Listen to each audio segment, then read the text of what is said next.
hope, meaning, and purpose to conservatives everywhere, and causing mental anguish to woke progressives everywhere. Brings me joy. Yeah, no, my dark and understanding. Get your wife on here.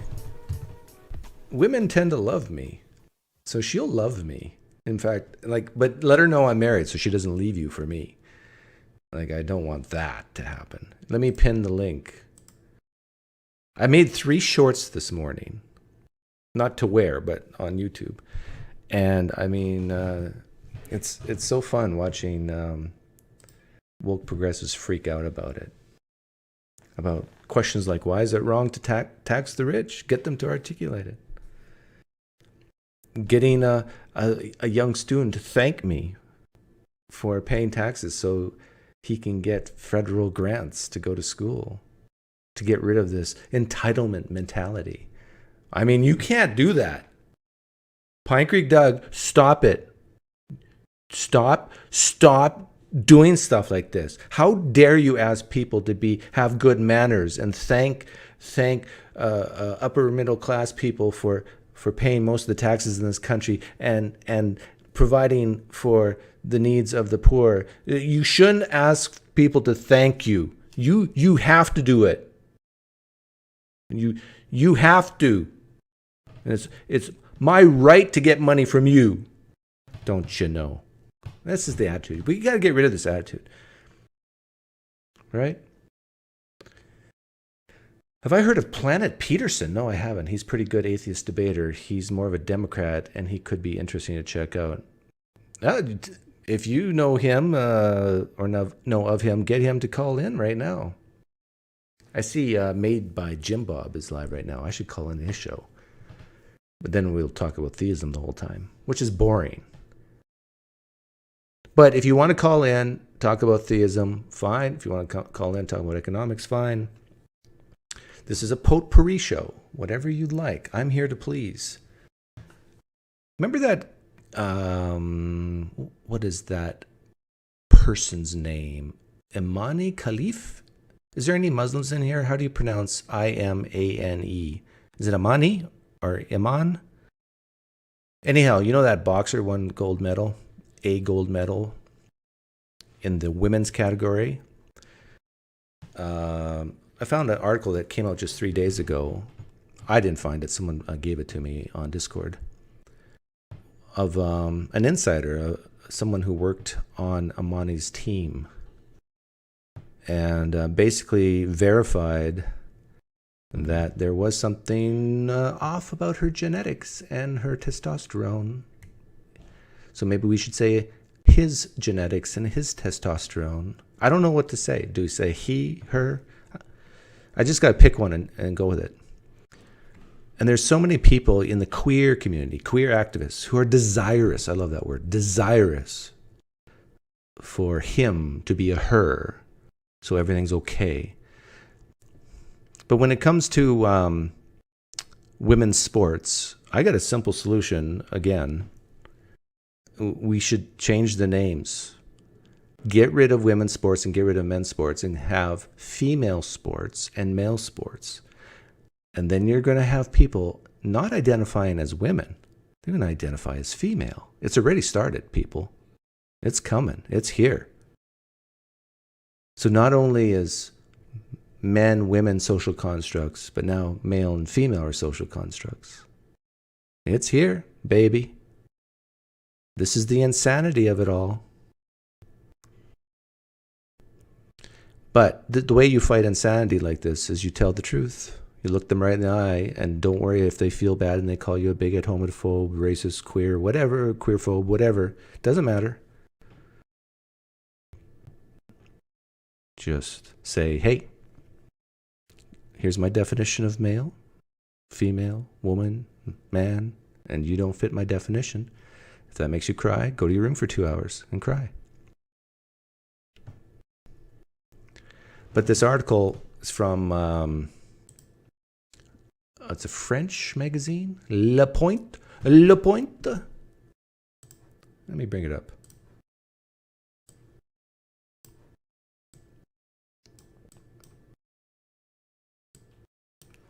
2024 Olympics, Amane Khalif was devastated to discover out of the blue that she might not be a girl.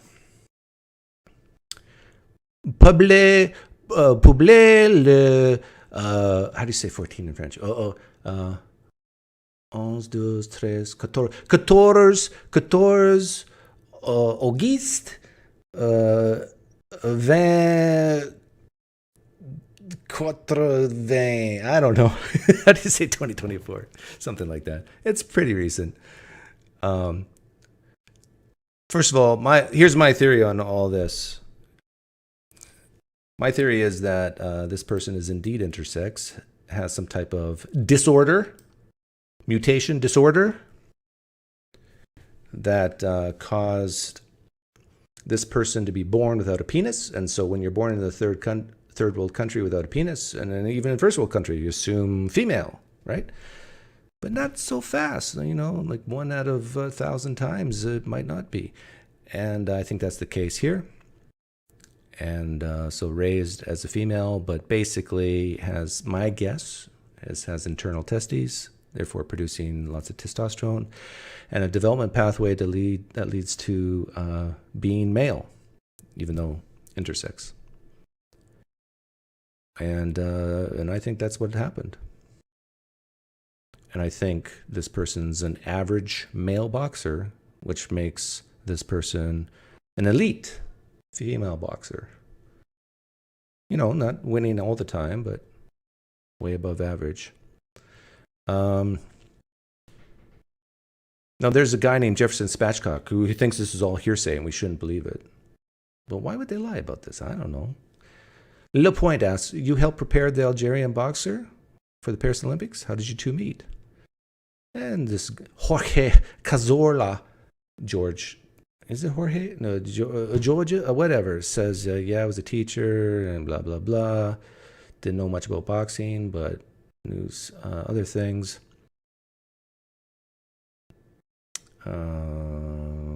Basically trying to help with the training.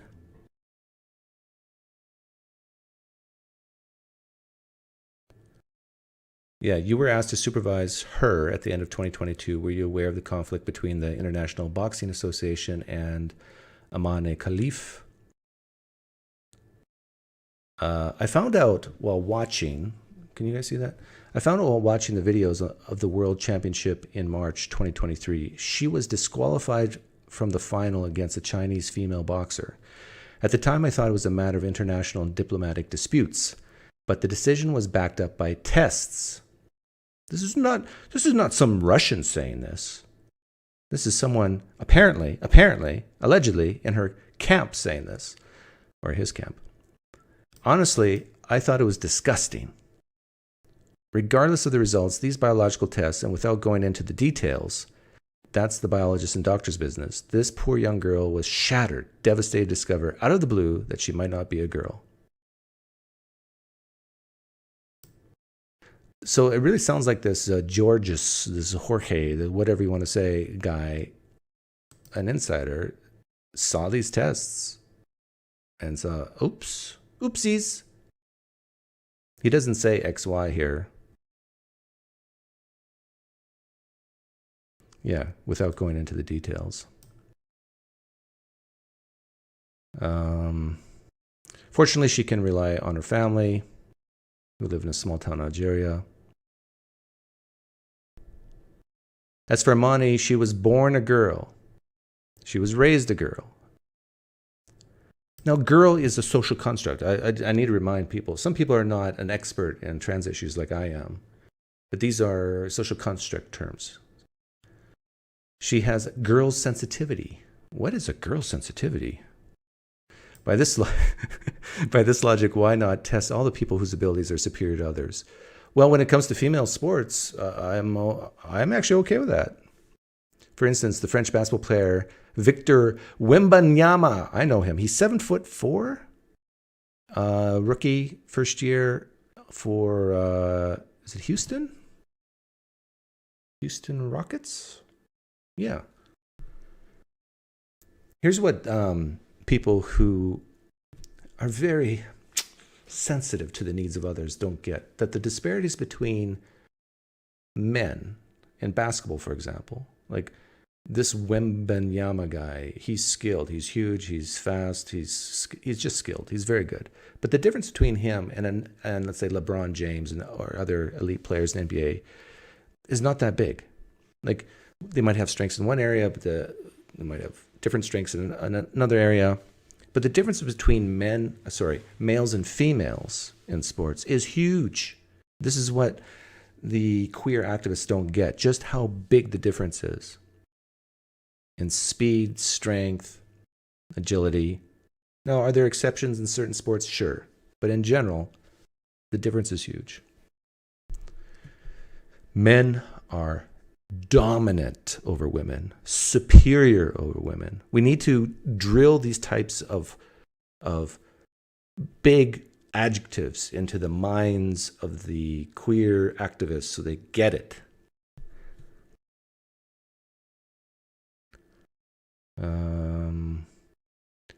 So what happened after the thunderclap announcement? After the 2023 championship, when she was disqualified, I took the initiative and contracted a renowned endocrinologist at the University Hospital Kremlin, Bicêtre, in Paris, who examined her. He confirmed that Iman was indeed a woman. Now remember, woman is a social construct term. We're not talking about, we don't know about female. Now we get into the science. She was a woman despite her karyotype. What does that mean? It means she's probably an XY. And her testosterone levels. She's a woman despite she's XY, probably, and has high testosterone levels. He said, there's a problem with her hormones and her chromosomes, but she's a woman. Who cares if she's a woman or not? We're talking about female sports, not women's sports. Remember, I'm the dictator of the world. I've changed everything. We're talking about female sports and male sports, not women and men's sports anymore.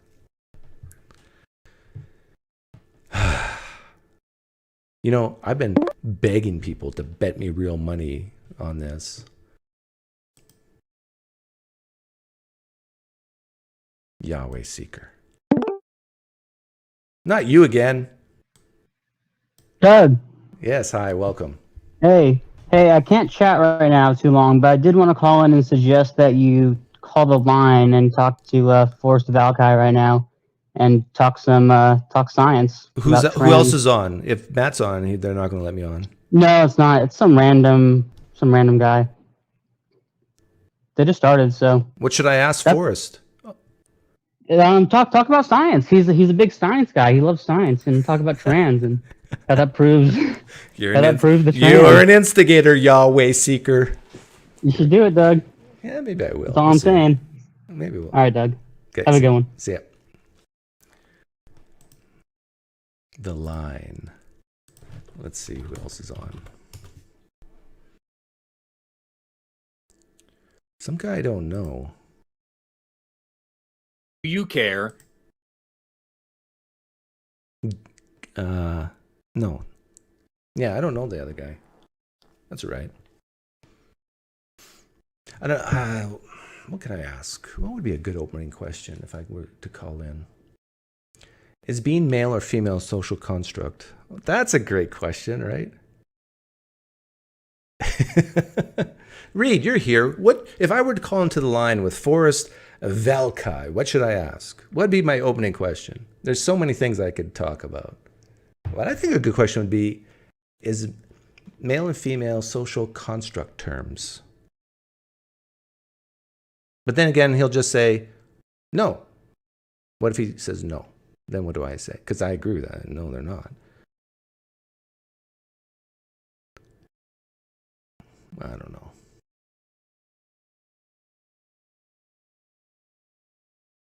The problem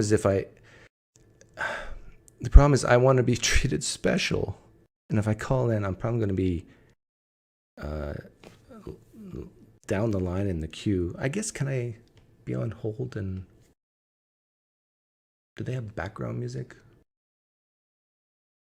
What is my lowest golf game? I think I shot an 82 once. I'm not that good, but I love it.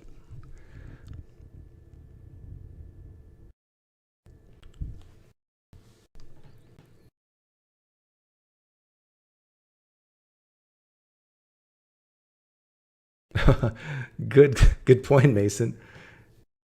If he says no, male and female are not social constructs, then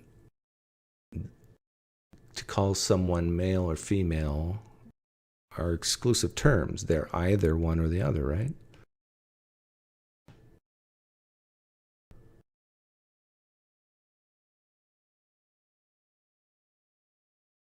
I would also like, I'm a meta guy, right? So I want to get into the root of it. And I think for Forrest, the root of his issues is not for people not to feel excluded. And I want to explore that. Why is it so bad for people to be excluded? Like definitions have to be inclusive. Why? Why is that so important? And that will get into emotional insecurities.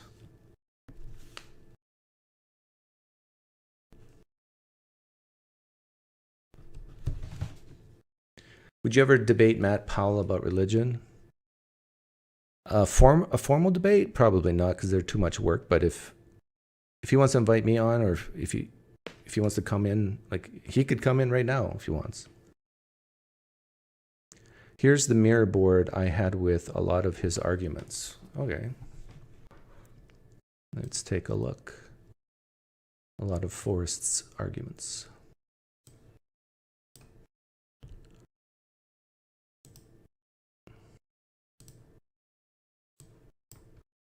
Start at the top or start at the left?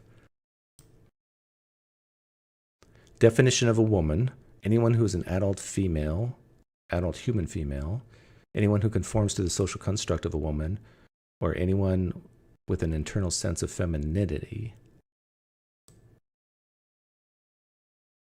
What's the difference between the yellow and the purple, Reed?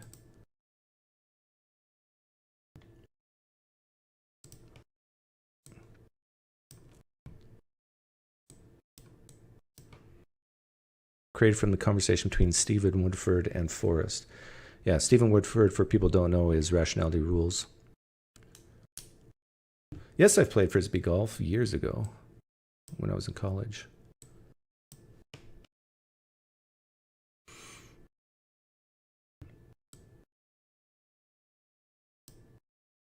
Check out the bottom. Okay.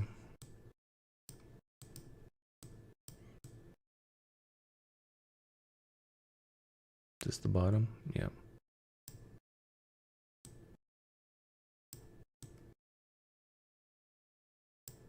Defining woman as an adult female reduces them down to the primary sex characteristics.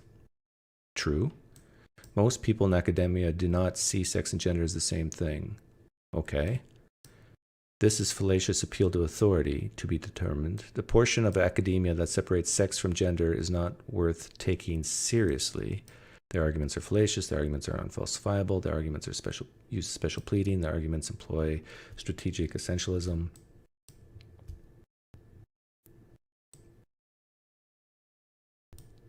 Yeah, my opinion is on this is to give them what they want, their definition. If they say a woman is self-ID, or as Rationality Rule said, it comports to the social stereotypes of what a woman is for that time, okay, fine. But when it comes to public policy, when it comes to sports, change rooms, I don't care if you're a woman or not. I care if you're female or not. So in other words, I'll just get rid of the word woman. And they don't want that. Red and green are pro and con reasons. Purple are questions, yellow ideas and answers. Okay, so I'm going to look at yellow then.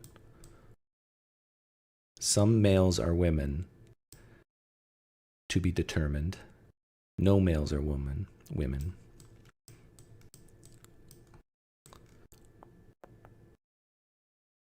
So, Reed, based on this, what do you think would be a good opening question that will cause Forrest mental anguish? That's my goal.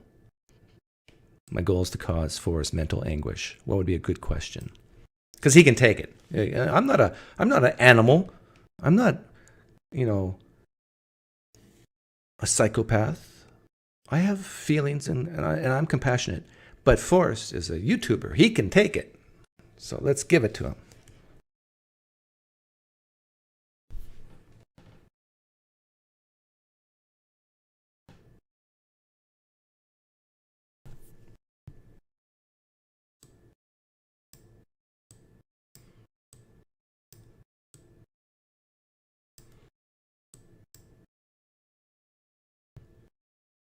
I don't get the transgender stuff. Why don't they just argue that preferences are not necessarily tied to biology?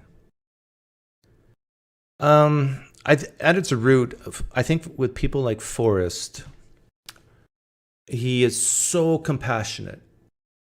He values that so much. He loves trans people so much. And he doesn't want them to feel excluded. He wants them to be a part of the family of humanity and not to be othered. I think this is what drives him, I think. That he will change or adapt definitions to include them. So Reed says the good question would be, is it possible to differentiate between a trans woman from a tomboy without asking the person? Yeah, that's a good question. It's a question I've asked myself to many people. But I worded it a little bit differently. How do I usually word it? Can a trans person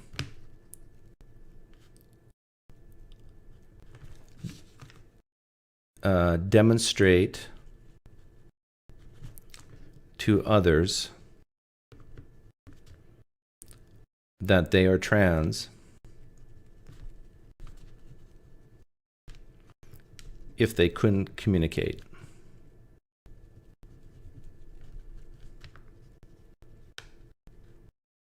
Actually, I got to reword it. Can it be demonstrated? Can it be demonstrated to others that a trans person is trans if they couldn't communicate it?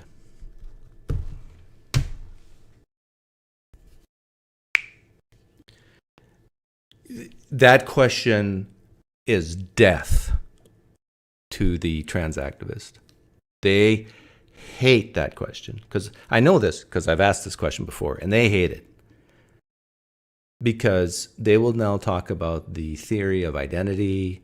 They will go into that type of stuff. But basically, if there was a version of me that was a trans activist, that version of me who's a trans activist would say, no, you cannot demonstrate to anyone that a particular person is trans. There's no test that we can conduct, because even if you say, well, it's a male wearing a dress, that male wearing a dress could be a cross-dresser and not trans.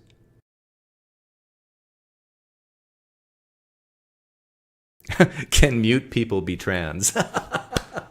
Oh, you got to go mute and illiterate. I mean, they can't write it down either. But that's a funny way of asking. Can an illiterate mute be trans?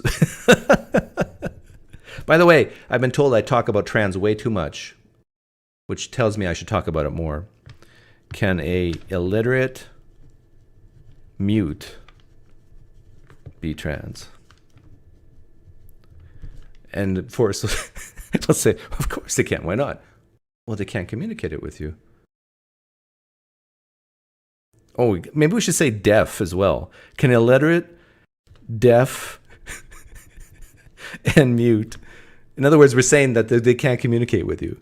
Can an illiterate, deaf, and mute person be trans? How would you know?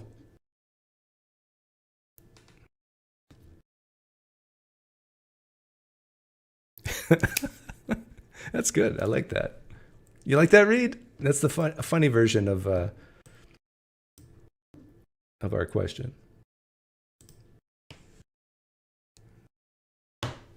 Wash me in the blood of the Lamb. There is power, power. Power in the blood of the Lamb, of the Lamb. I know that song. I was raised in a Mennonite church. I know all the great tunes, all the great ditties. Good luck with that. You don't think they would take it seriously? How would you answer this if you replaced trans with depression, anxiety? Very good question, Michael G. And if Forrest Valkai were smart, and I think he is, he will say the exact same thing you said. And I would say, you're right, but don't call it science. Like would you really know someone is depressed if they didn't tell you? You don't. Well, I think pain you could do like MRI scans. I don't know with depression if it's the same thing. And maybe Forrest might talk about certain types of scans of the brain and certain sizes of certain parts of the brain. But if he goes there, I'm familiar with that. You still can't say that, is this person trans or are they a butch girl or a feminine boy? Oh, Reed's in that. Are you're typing right now, Reed? Okay. Leroy. This is going to be a great call. I know it. Anybody named Leroy is a great conversationalist. Hi, Leroy. Fuck you. The show is fucking gay. I'm jerking off too, by the way. What did I say? I predicted it. I don't know. I predicted it, and you did not disappoint. Oh, okay. I mean, I like you, man. Okay. Is there anything you wanted to talk about? Do you like Super Mario Bros? Actually, yeah, I don't mind it. Fuck you. Show me on the doll where life hurt you. Okay. What's your story, Leroy? Tell me a little bit about yourself. You can look me up. My name's Leroy Sinclair. I'm from Norway House. Look you up where? On YouTube? Yeah. Okay, Leroy Sinclair. From where? Norway House. Norway House. Are you in Norway? No. I'm from Norway House. It's in Canada. The best of Leroy Sinclair. Is that you from 10 years ago? Yeah, that's me. Yep. Are you the guy with the long hair or the short hair? I'm the guy with the long hair. Oh, you got earrings on your ears. Mm-hmm. That means you're cool. Very cool. So what's your story? Are you religious? Or not? Or do you hate religious people? No, I'm actually religious, but I follow the Church of the Neon Bible. Oh, you're a mocking theist. No. Neon Bible, like as in the lights? No. You can look it up. It's the Neon Bible. It was created by Richard Burnish. It's basically he took the Bible but condensed it for like modern ages, and it talks about like updating Firefox, if you should torrent or not, thou shalt not plow thy neighbor's wife, stuff like that. Okay, it still sounds like you're playing off religious themes to make a point. No, you're not a cult member. No, you can look it up. The Neon Bible it really exists. It's like 71 pages. It's just a condensed version of the Bible. Yeah. The Neon Bible, Wikipedia. Yeah, some guy in the chat is mentioning Mucklucks. That's Leroy. That's me. You can send me beads. So, are you a big deal? I'm a big deal, dude. Wow, I got a big deal on my show. Massive. Well, thank you for calling in. Like, what have I done? You. What have I done to deserve this? And by the way, I like it when you swear at me. So I don't know. Keep it up. I was just looking for people to talk about the Neon Bible with, and you popped right up. So the Neon Bible is John Kennedy Toole's first novel. It's a novel. No, it was made by Richard Burnish, not John F. Kennedy. John F. Kennedy got shot. Wikipedia never lies, Leroy. No, well, yeah, it's lying to me. I'm telling you, Richard Burnish made it. Okay. Richard Burnish didn't get shot in the head like a faggot. Hey. Don't say the word shot here. Oh, okay. You don't talk about like shootist and stuff? Sorry, that I was. mean, shootists are like a really big deal in America right now. There's commonly a shootist everywhere. You're bringing me such hope, meaning, and purpose right now, Leroy. I'm glad. Okay, I gotta show. Can I show people? Yeah, you can't. Yeah, Stop yeah, me. of course. I want to Yeah, show of people course. what you No, I look like. encourage it. But Of course, yeah. this was 11 years ago, 10 years ago.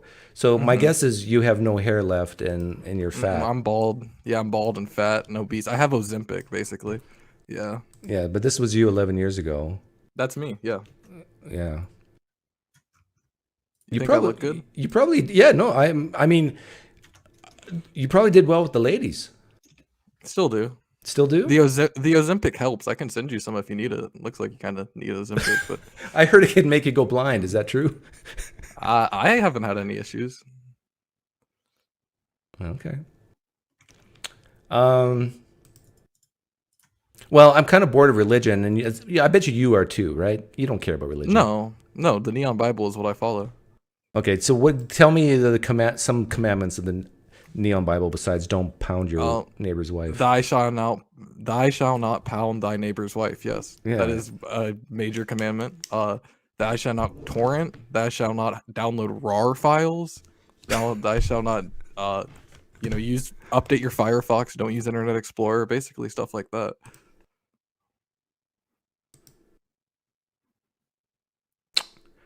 Okay. So does this religion give you hope, meaning, and purpose? Yeah. Does it was fill the written void by- in your heart? It was written by Richard Burnish, and Yeah, you said that already, but I don't know Yeah, who this and his is. Should I know who Richard Burnish is? yeah. Why don't you? Is a better question, Well, because he's probably a nobody. dude. What? Richard Burnish probably makes like a lot of stuff that you use every day, Like what? like the Neon Bible. I hate. And Stephen Chilton. Hang on. Stephen Chilton. You might be right. Hang on. Let me see. All right. Let me see. I got a Bible right here. I want to see if it's the Neon Bible. That thing's dusty. You haven't touched that in a while, huh? Well, I left it on the floor. You don't like it? It's the NIV MOUSE Study Bible. It's an STD. Yeah. So no, I don't have a Neon Bible. Sorry. Yeah, that's way bigger than the Neon Bible because the Neon Bible is condensed. Like it takes out all the nonsense, basically. Like the crucifixion, that was stupid. It takes all of that out. It almost sounds like you are a knockoff from the Satanic Church. No, I'm not satanic. I know, but you're a knockoff from them. They did something similar. What the Neon What did Bible they do? They condensed some virtuous things into they codified it into 15 different things, commandments, and said some other stuff, and yeah. Or I've never heard about that. So what do you do for a living now? Besides, I sell beads. I make and sell beads. oh come on, you sell beads. Yeah. Okay, can you thank me? Yeah, thank you for buying my anal beads. I appreciate that order you made. No. Thank me for paying for your food because I'm sure you're on food stamps. No, I'm not on food stamps. I sell anal beads. Are you serious? Yeah, I sent you some. How many people use anal beads? Like how many? What's your I volume? guess you is one, me is two, so I don't know. I just kind of get the orders and What send do you them out. charge for anal beads? I don't know. Can you look at your receipt?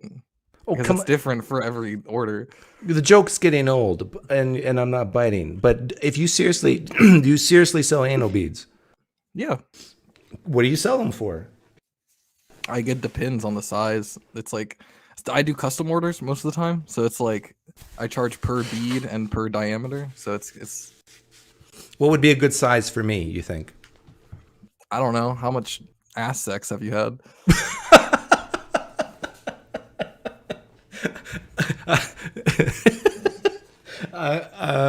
I'm embarrassed to say this, but the answer is 0. Okay, do you need to like shut off the live stream and then we can talk? Like you can be honest or No, but I might turn off the lights and then we can talk. what? Because I'm embarrassed. I'm going to turn as red as this shirt. No, for someone who's never done it before, what would you recommend? You have to go about tiny, like right? like the size of a quarter, and then you work up to like a dollar coin, and then as it goes on. You Doesn't can that start out hurt? with like like Lego minifigures. You can pop a couple of those up there, and that gets like a good reference. Doesn't that hurt though? No,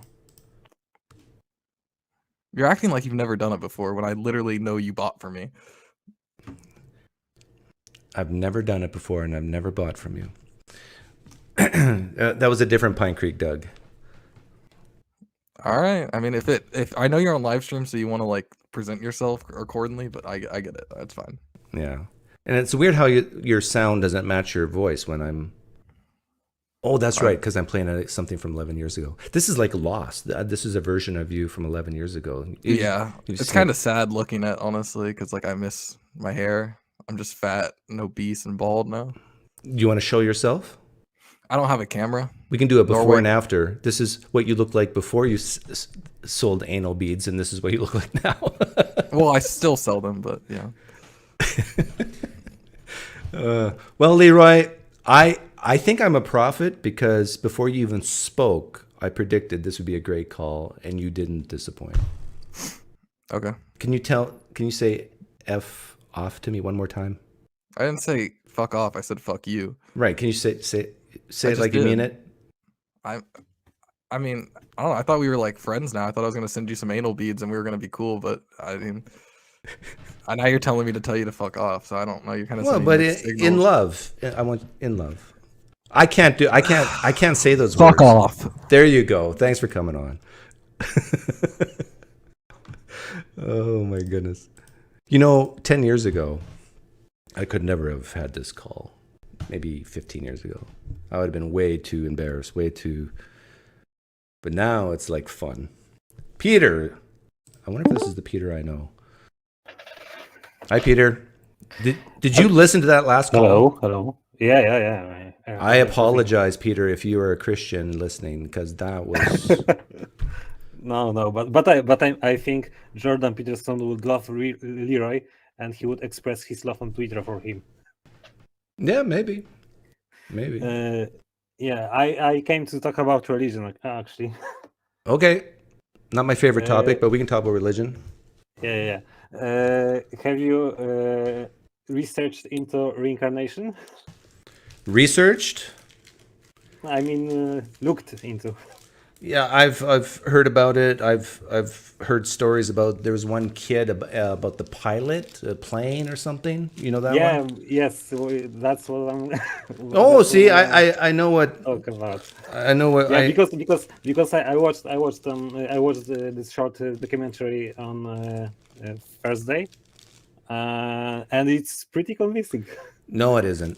Let me see if I can remember it. Basically, the kid had a psychologist who was the friend of the mother's kid, who put these thoughts in the kid's mind because she knew things about, was it the father who was a pilot?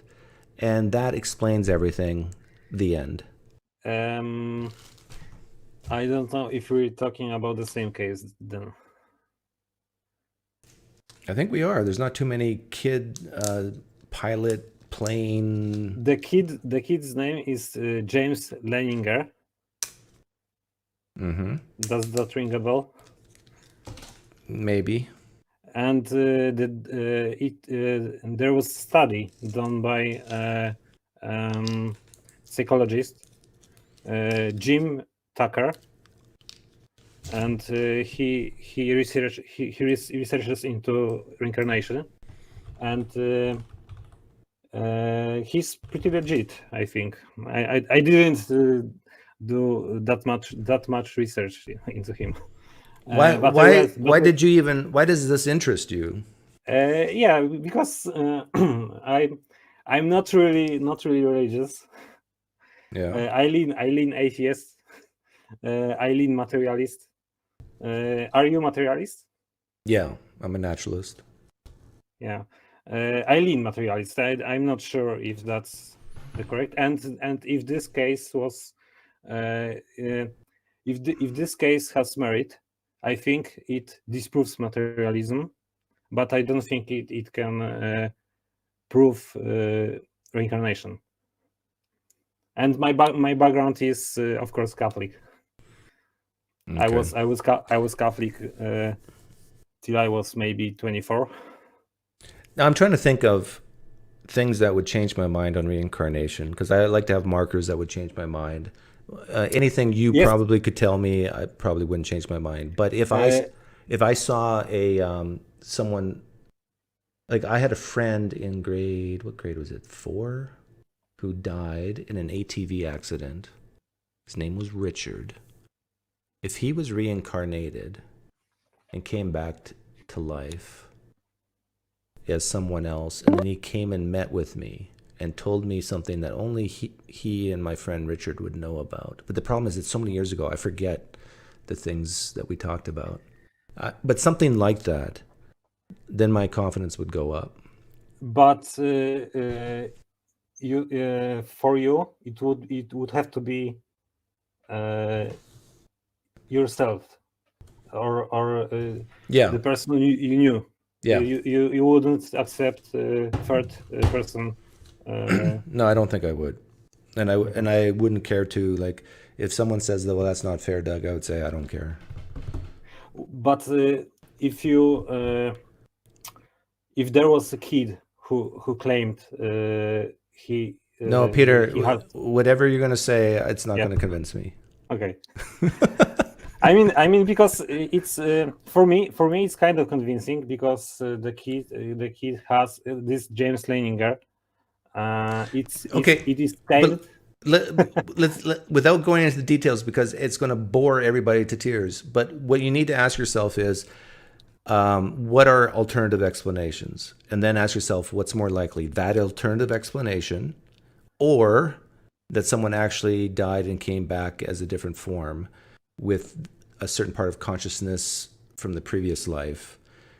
Ask yourself that question. So the general thing is, I understand. I understand that. Okay, so here's what's an alternative explanation to reincarnation. Keep it very general. Yeah, I know. It's suggestion. Suggestion's one, but here's another one: playing out deceit and lying. Yes. To sell books, to get clicks. So if that's always an option. Yes, but that's extremely cynical. Yes, it is, but it could be true too, though, right? It's why I'm interested in this case. It's because there was it was studied by a legitimate scientist. Studied by a scientist, you say? That does not impress me. Okay. There's scientists out there who think that males can be women. So, thanks, Peter, for coming on. Ita.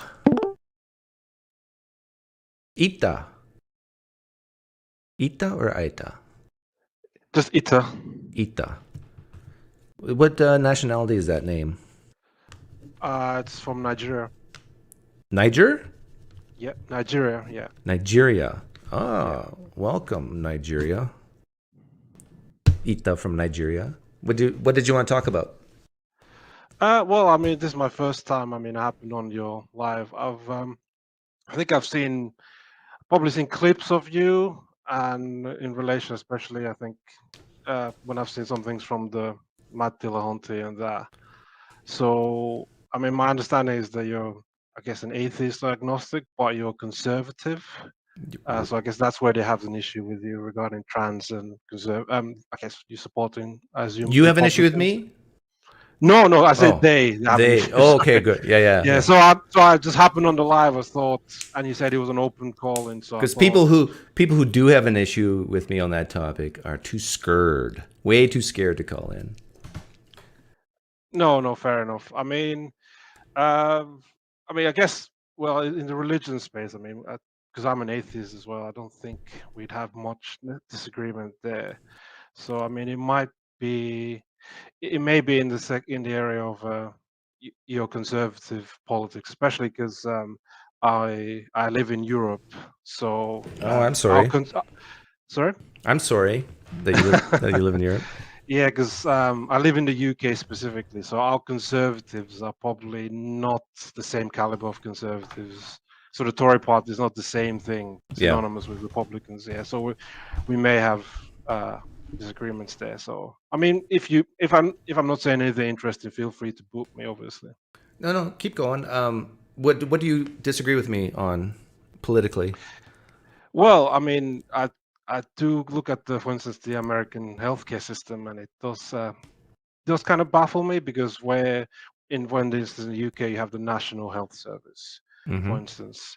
So and that's been there since after the Second World War. So we're talking about 50s under the Labour government. So you think that a national healthcare system is better than a private one? Not necessarily in all circumstances, but I think obviously I've never been to the States, and I only have a certain understanding. But the insurance kind of a thing that you have where, I mean, you hear all these crazy stories, like for instance, if someone I know that traveled to the US and they had some sort of an emergency, medical emergency, and had to go to hospital, and there was a massive bill that came through, which was thankfully covered by the travel insurance. Right. That's But why you get travel insurance. Yeah. yeah, but the fact that some people, like for instance, for instance, if a British person travels to Spain, and that you wouldn't have that proportion of a bill, that size of a bill, medical bill, even if something happened, you'd pay something because you wouldn't be covered on the if you don't have since Britain no longer belongs to the EHIC system, but you still have to pay something. But what the prices they quote in the US seem exorbitant. Let me tell you my take on the whole healthcare situation.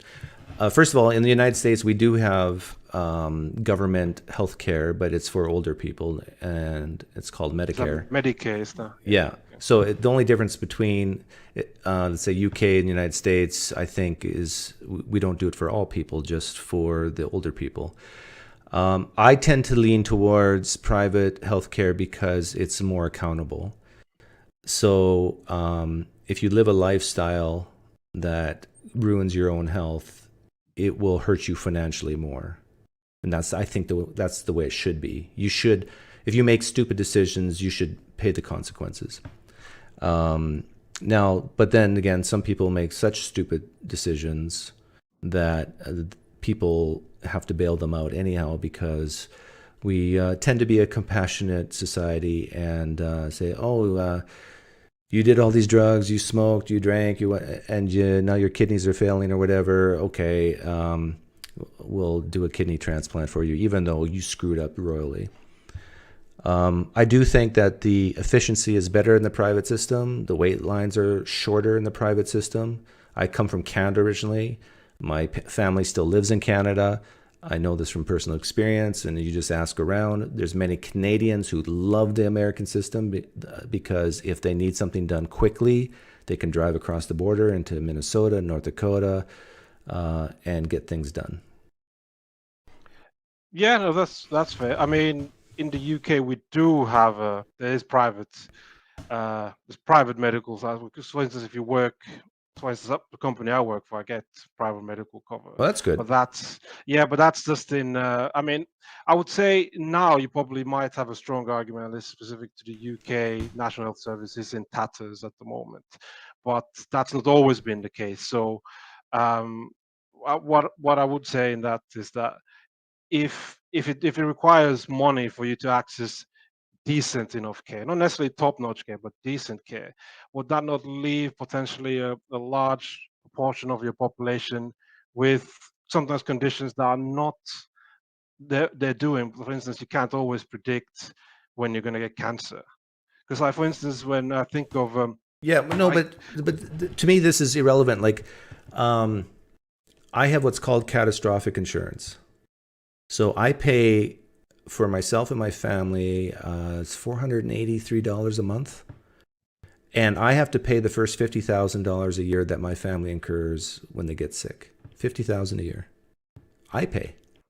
But if I get terminal cancer and I need millions and millions of dollars of care, then my insurance covers it. I think that's the way it should be, the way I described it. Now, the crying liberals out there and say, well, people don't have $50,000 a year, Doug. Yeah, I understand. But this is why it's such a huge push that we switch from a consumer type of society to a savings society where you have cash saved up so you can pay these deductibles, these large deductibles.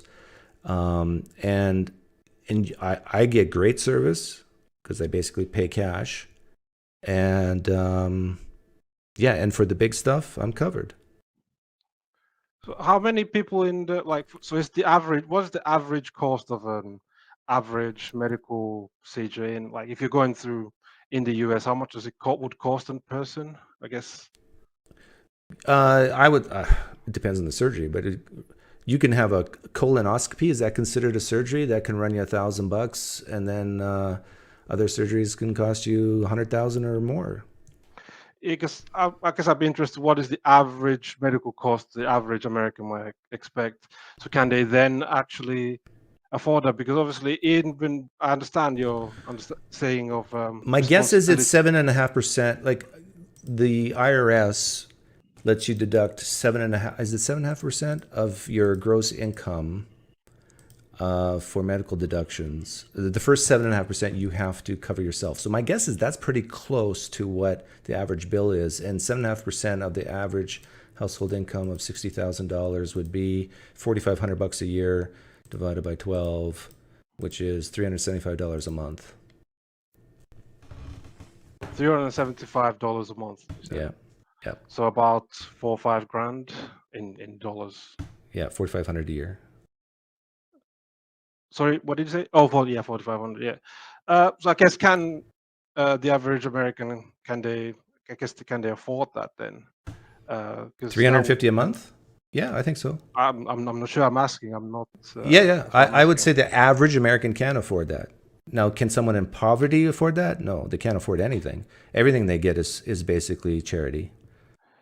Yeah, because my thing is obviously income. There's always tends to be a distribution. So some people are going to make few people are going to make a lot of money, and there's going to be a lot of people in the middle, lower middle to upper middle, who might struggle with that. So I mean, if it's affordable enough, because for instance, I do know in France they have an insurance-based policy, but it's not quite the same as the US, and that's actually been touted as a model that maybe the UK should adopt. But I do know that all the deductible things that they pay are a lot less than what Americans pay. So so that's why I wouldn't necessarily say that an insurance-based model is wrong, but it's just obviously you hear all these stories coming from the States that people are bankrupted by medical bills, and then you have like programs like Breaking Bad, which I mean the joke always is that if it had happened in the UK and it'd gone to the NHS, they would have just said, well, we're gonna treat you, Mr. Heisenberg. So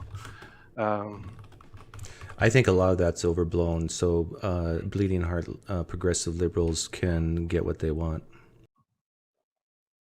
you think so? Mm-hmm. So Because in the United States there's a ton of charities and tons of ways to pay for medical care. Now, let me be clear. I'm not saying it does not happen, that it never happens. But I think people on the left use those very, very rare cases to say, see how unfair it is? Yeah, no, I mean, I think that's not necessarily an argument if it's just saying it's unfair. So you think currently the way the American healthcare system is currently run, it's optimal, or you think there's any improvements? Oh no, of course there can be improvements. Okay. Right now, I think they should get rid of regulations so that insurance companies within the United States can go to all 50 states. I think right now it's regional. I think the United States should allow pharmaceutical drugs to go freely across the border from Mexico and Canada to increase competition. I honestly think that it should be illegal that employers pay for your health insurance. I would rather them take your benefit and pay it to me cash if I worked for someone, pay it to me in cash, and then I take care of myself. But the problem is a lot of people are stupid, and so they don't know how to do that. But if you're knowledgeable, if you're conscientious, if you know how to save, if you know how to take care of yourself, then you don't need the government or your employer to treat you like a child and take care of you. You can do your own shopping for insurance companies, and then choose what you want to do. So when you say people are stupid, do you think that's just due to maybe the current standing of the situation the education system is in? No, it's because I've been told that half the people in the United States have an IQ less than 100. Fair enough.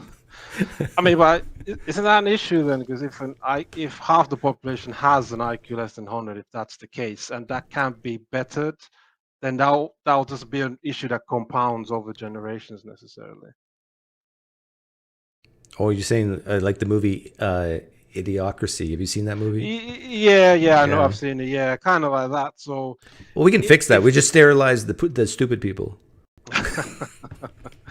So, I mean, but couldn't you see maybe a liberal might say that some people, these stupid people, need nannying a bit?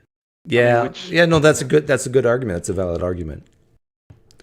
The government needs to be there because some people need mommy and daddy to take care of them, who don't have a mommy and daddy who can take care of them. Yeah, and so the mommy and daddy is the government or their employer. It's similar kind of things being. I mean, I don't know how much you follow UK politics at all, but I mean, Labour just got voted in by the Conservatives for the past 15 years, so they were kind of there was a lot of arguments lobbed against that. The Conservatives that they're heartless and everything like that, and so forth. Now that Labour's come in, so I guess some people might be expecting a gravy train. I don't know. They're not very. But the best way to lower healthcare costs for the average person is to be healthier. Yeah, but some people are born with conditions. Yeah, I understand. Control. But in the United States, and I think I'm hearing even the UK is getting bad with morbid obesity rates. Yes, that's correct. Yeah. So if you, I don't. But, I heard some but type for of instance, stat. Sorry to interrupt. But for instance, with the obesity thing, I don't know if you've been, but you know about this Ozempic and everything. Yeah. So these things have come out. So, for instance, in the UK, they've just only this year brought in, well, the brand names that we have is called Monjaro and Wegovy, which are like, I can't remember what agonists they were, but like GLP-2 something. But they should help people. For instance, Monjaro the indication is for diabetes, but it's now been cleared for a weight loss. It might be the same case in the US by now under a different name. I don't know what the name you guys. Zepbound, I think Zepbound is probably the American name for it, but that seems to be very effective in helping people lose weight, because some of the thing has been in the academia is that obesity is not so much just you exert your willpower and that's it. It's a lot down to your genes, and you can't always control that. And within an environment that has a lot of food available, what would have been beneficial to you as a hunter-gatherer, that you can engorge so much that you can store yourself for times of famine, now is a detrimental trait to have. But if with these kind of drugs like Monjaro and Ozempic, you can dampen those signals that you have, and then that's why that you can lose weight. So if we can develop these kind of things to address problems that like obesity, and make it affordable for people to use, then rather than like, well, you just have to make enough money to sort it out yourself, like it sounds like Ozempic is a miracle drug in a way because it gets rid of all types of addictions. No, they're very very effective. Yeah. Hey, I want to ask you a completely different topic. You're are you an immigrant into UK? Yes, I am. Okay, I'm an immigrant into the United States. I'm from Canada originally. You're from Nigeria originally. What do you think of? Actually, I'm from Scandinavia. Oh. Yeah. Why did you say you're from Nigeria? I'll just tell you. I was born in Finland actually, and because my mother is from Finland, and my dad is Nigerian. I ended up moving to Nigeria when I was a teenager. Okay. So, yeah, so that's the kind of story. Do you think there's an immigration problem in the UK right now? Yes, Yes. I would say. And Yeah, can definitely. and in 1 or 2 sentences, what is that problem? Well, one is the boats coming across the channel from Calais, from France. So we don't we know there's no system in place for the refugee. Well, if you want to call them refugees, illegal immigrants, whatever, coming across the channel to, you know, to that's one. And there's a very high immigration, legal migration. I can't remember quite the figures, but we're talking about 500, 600, 700,000 a year, which, I mean, considering UK size and other things, I mean, So the it's problem is the definitely strain on infrastructure? yeah, there is. I would probably say that there's a strain on infrastructure. I mean, I'm not sure if it's also because we're having issues with the health service, education, and immigration is just making that worse, or whether people might say that caused it. I'm not 100% sure which is the case. What about the crime necessarily. issue? Would you say that there's a crime issue with immigration? Well, I mean, we just had, I don't know if you followed the news, but we just had massive riots up and down the country. Before it was, well, this one was blamed on white, far right riots. I mean, take that as you want. But even before that, actually, where I live, in the city where I live, there was a riot in an immigrant area. It had something to do with the child protection services. There's a bit more detail to that, but they pretty much just rioted into the night, burning buses and everything like that. But why did they riot? Well, I mean, the reason given is that, I think what the story was, there was one family, so the mother and father went to work, and they left their kids with their teenage, I think it was younger adolescent daughter to care.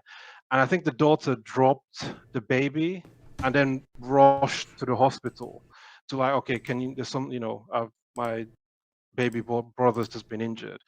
And that's when she got to the hospital, and there were no parents or any adult guardian with her. That signaled to the child protection services that, okay, something's going on, and they went to the house and took the kids away because it was like a safeguarding issue or whatever. And that, I think people around there saw it, and I don't know why exactly triggered them to then start going ballistic. And so, yeah, people just, I think some probably took it just as an excuse then to start rioting and looting. And yeah, it was that bad that when the police came. What does this have to do with immigration, though? This just sounds like a bad parenting. Well, no, people would say that migrants don't know how to follow the rules here, and sometimes they might have lack of, I mean, I'm not saying that this is the case, but that's the arguments people make, that then they might lack the necessary language skills to understand sometimes what's going on. Do you agree with that? And rules. There's definitely certain cases where sometimes we do need interpreters or translators. This usually for, I guess, people bring their parents from, like, for instance, Pakistan, and they might not speak much English. So in sometimes cases, either they translate for their parents, or the parents will need translators when they go to use public So if you services were in like control of NHS. immigration in the UK, would you make a law that says you have to speak English in order to immigrate? I'm not 100% sure if there already is a law like that. I'm not. Oh, really? I'm not sure if there's an official language is English. Okay, but if it wasn't a law like that, would you have that law and enforce that law? I would definitely have official languages on the statute, yeah. Because, I mean, even we think of like Nigeria, for instance, English is one official language. Then there's 3 other major tribal group languages that are considered official languages. I mean, there's other things to consider there, but I mean, there needs to be something cohesive language-wise. Okay. It could be multiple, like Switzerland has Italian, German, and French. So, I mean, you can have multiple official languages. I want to see how the term woke is pretty infamous here in the United States. I want to see how woke you are. Is that all right? Yeah, sure. Go ahead. If there's only 2 people at the border going into the UK, let's say at the shoreline, whatever, and one person is a millionaire, married with kids, has a history of starting businesses, never committed a crime. Another person has no money, has no skills. Who would you let in? Millionaire, most likely. Okay, good. And if the person, let's say there's two people, they're both millionaires. They, but one is has a mental illness. The other one doesn't. Who do you let in? I need to know what the mental illness is. Depression, let's say. Because that's I guess depression, but they're both millionaires. Yeah. They both assume both have worked hard for their money. It's a tough one. Yeah. In this case, they, Depression. they didn't inherit it like most liberals I, think. I guess if I was in charge of the state, I would prefer the one with less baggage, so the one with not. Thank you. Yeah. You see, you're just like me, Ita. And of course, if one has a criminal record and one doesn't, you would choose the one without a criminal record. Yeah. Okay. So then my question is, why doesn't the UK and why doesn't the United States do what I just said? For the US, it's as harder for me to say. I mean, only follow your politics peripherally. But for the UK, I think, well, one thing it's this goes a bit long back. So some people might put the blame on, when Tony Blair came in. So the Blairites, Labour government in the late 90s. So that's when immigration shot up. Apparently, because there's some sort of quotes that from Tony Blair or his side that said that they wanted to, because they came in following the John Major government, so the Conservatives, and they said Tony Blair and co wanted to increase immigration because they wanted to change kind of the landscape of UK in the favor of more left-leaning politics, or at least centre-left. So the quote was like they wanted to rob the right's nose in, by bringing in, bringing all the immigrants like that. So apparently it was on purpose. And since then, so the Blair years, Blair was in government for Tony Blair and Gordon Brown, and then following them, Conservatives with David Cameron pretty much just adopted the Blairite positions when they came into government, David Cameron Conservatives in 2010. So they pretty much just continued that immigration. So they pretty much, Labour and Conservatives are opposite sides of the same coin. They're very similar. And so Conservatives have just continued what the Blairites started and been fine with immigration. I forgot to ask you this one. Is Nigeria a Muslim country? In the north, it's okay. Down south is Christian. Okay, so everything's equal. The two immigrants, everything's equal, except one's a Christian and one's a Muslim. Who do you let in? You can only choose one. I'd have to know which type of Muslim or Christian. Sunni Muslim. Salafi, Sunni Muslim and let's say Catholic Christian. Sunni. Oh. So is it because Sunni? There's different schools of it. Because there can be Sufis that are Sunnis, and they're more mystical. Okay, I'll be very specific. Catholic Christian who believes in the Mother Mary, prays to the Mother Mary, that sort of thing. The Pope is infallible. And the Sunni Muslim who believes in Sharia law. Catholic. There you go. See, I think this is what our leaders in the West need to do and say, please call me a racist and a xenophobe because it doesn't make a dent and I don't care. We're going to let in people who tend to be financially independent, people who are healthy, people who have skills, people who are most likely aligned with the current culture. And if you don't like it, go cry.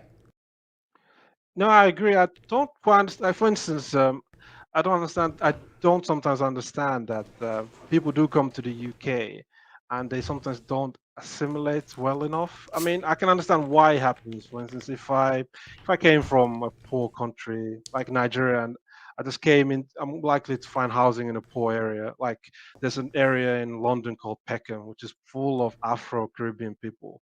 So that might be somewhere where you end up if you come to London as a West African. And then you're going to be surrounded by, a somewhat familiar culture.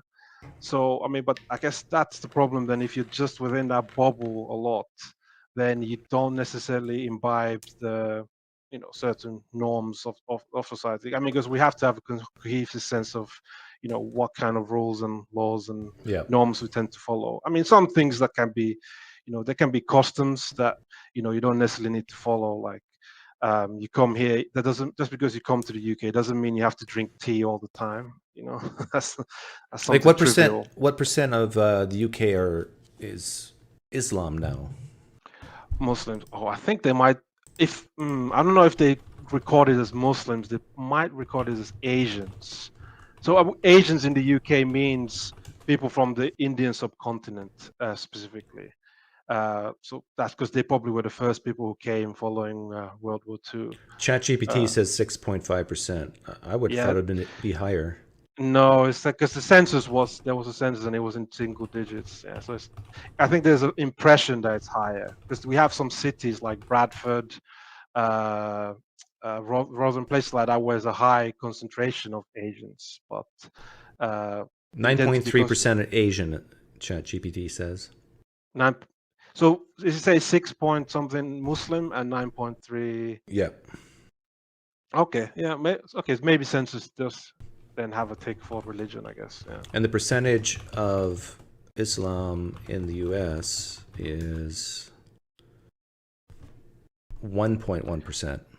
But I think your Muslims, sorry, not your Muslim, but the Muslims in America seem to be a bit different from the Muslims because where do a lot of your Muslims come from? Are they from the Gulf states and stuff like that? Yeah, they're from the Gulf States. In fact, Yeah. I work with a lot of Muslims, and I love them. They are hardcore capitalists. Yeah, I think they're very different because a lot of our Muslims in the UK are from Pakistan, I think. So it's going to be, yes, they're Muslims, but they're still culturally somewhat different from Arabs, I would say. Yeah. Well, Ita, we've talked before, right? No, this is my first time. Really? Here. Yeah. Because I think I might have had another Ita on then before. If it's possible. Yeah. So, what was it like living in Nigeria as a Finnish person? Well, I mean, my dad's Nigerian, so I'm half Nigerian. It was Oh, okay. You're like my son. You're half white, half black. fine. Yeah, mixed. So I mean, do you call yourself black or white? Well, black because that's what people would see me as first. So I mean, how I think of it is if a bunch of KKK members saw me, what would they see me as? Black. So I just right, go but by the worst. I understand, Ita, how other people view you, but I want to know how you view yourself. Do you view yourself as black, white, or mixed? Oh, black. Really? Yeah, I mean, I know I'm mixed, but I do go by more as what people see me. Because my kids will say mixed.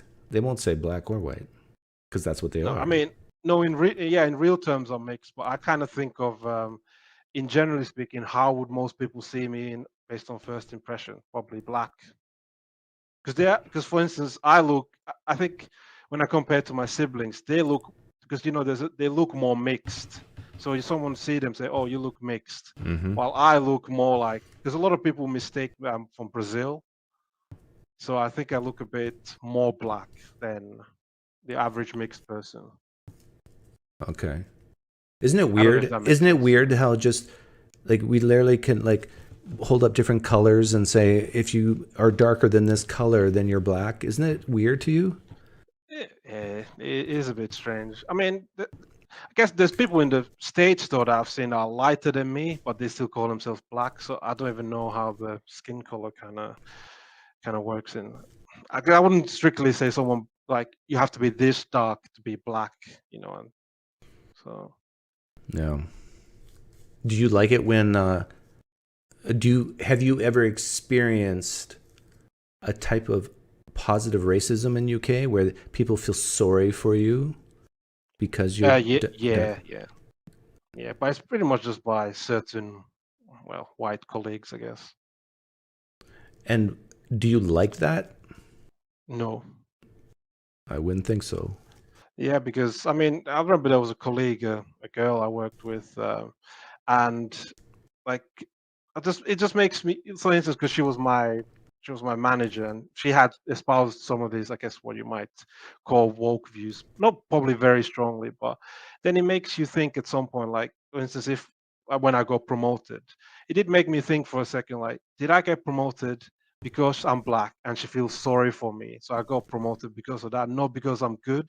So it makes you doubt yourself even more. Yeah, it's terrible, isn't it? Like, do they have the concept of protected classes in the UK? Oh yes, yeah, yes. There's a lot of them. I mean, there's hate speech here. So That's the most vile thing, in my opinion. The concept, and especially in the year 2024, the concept of protected classes. Ita, you have dark skin. I mean, we need to protect you, Ita. You need protection from us white people.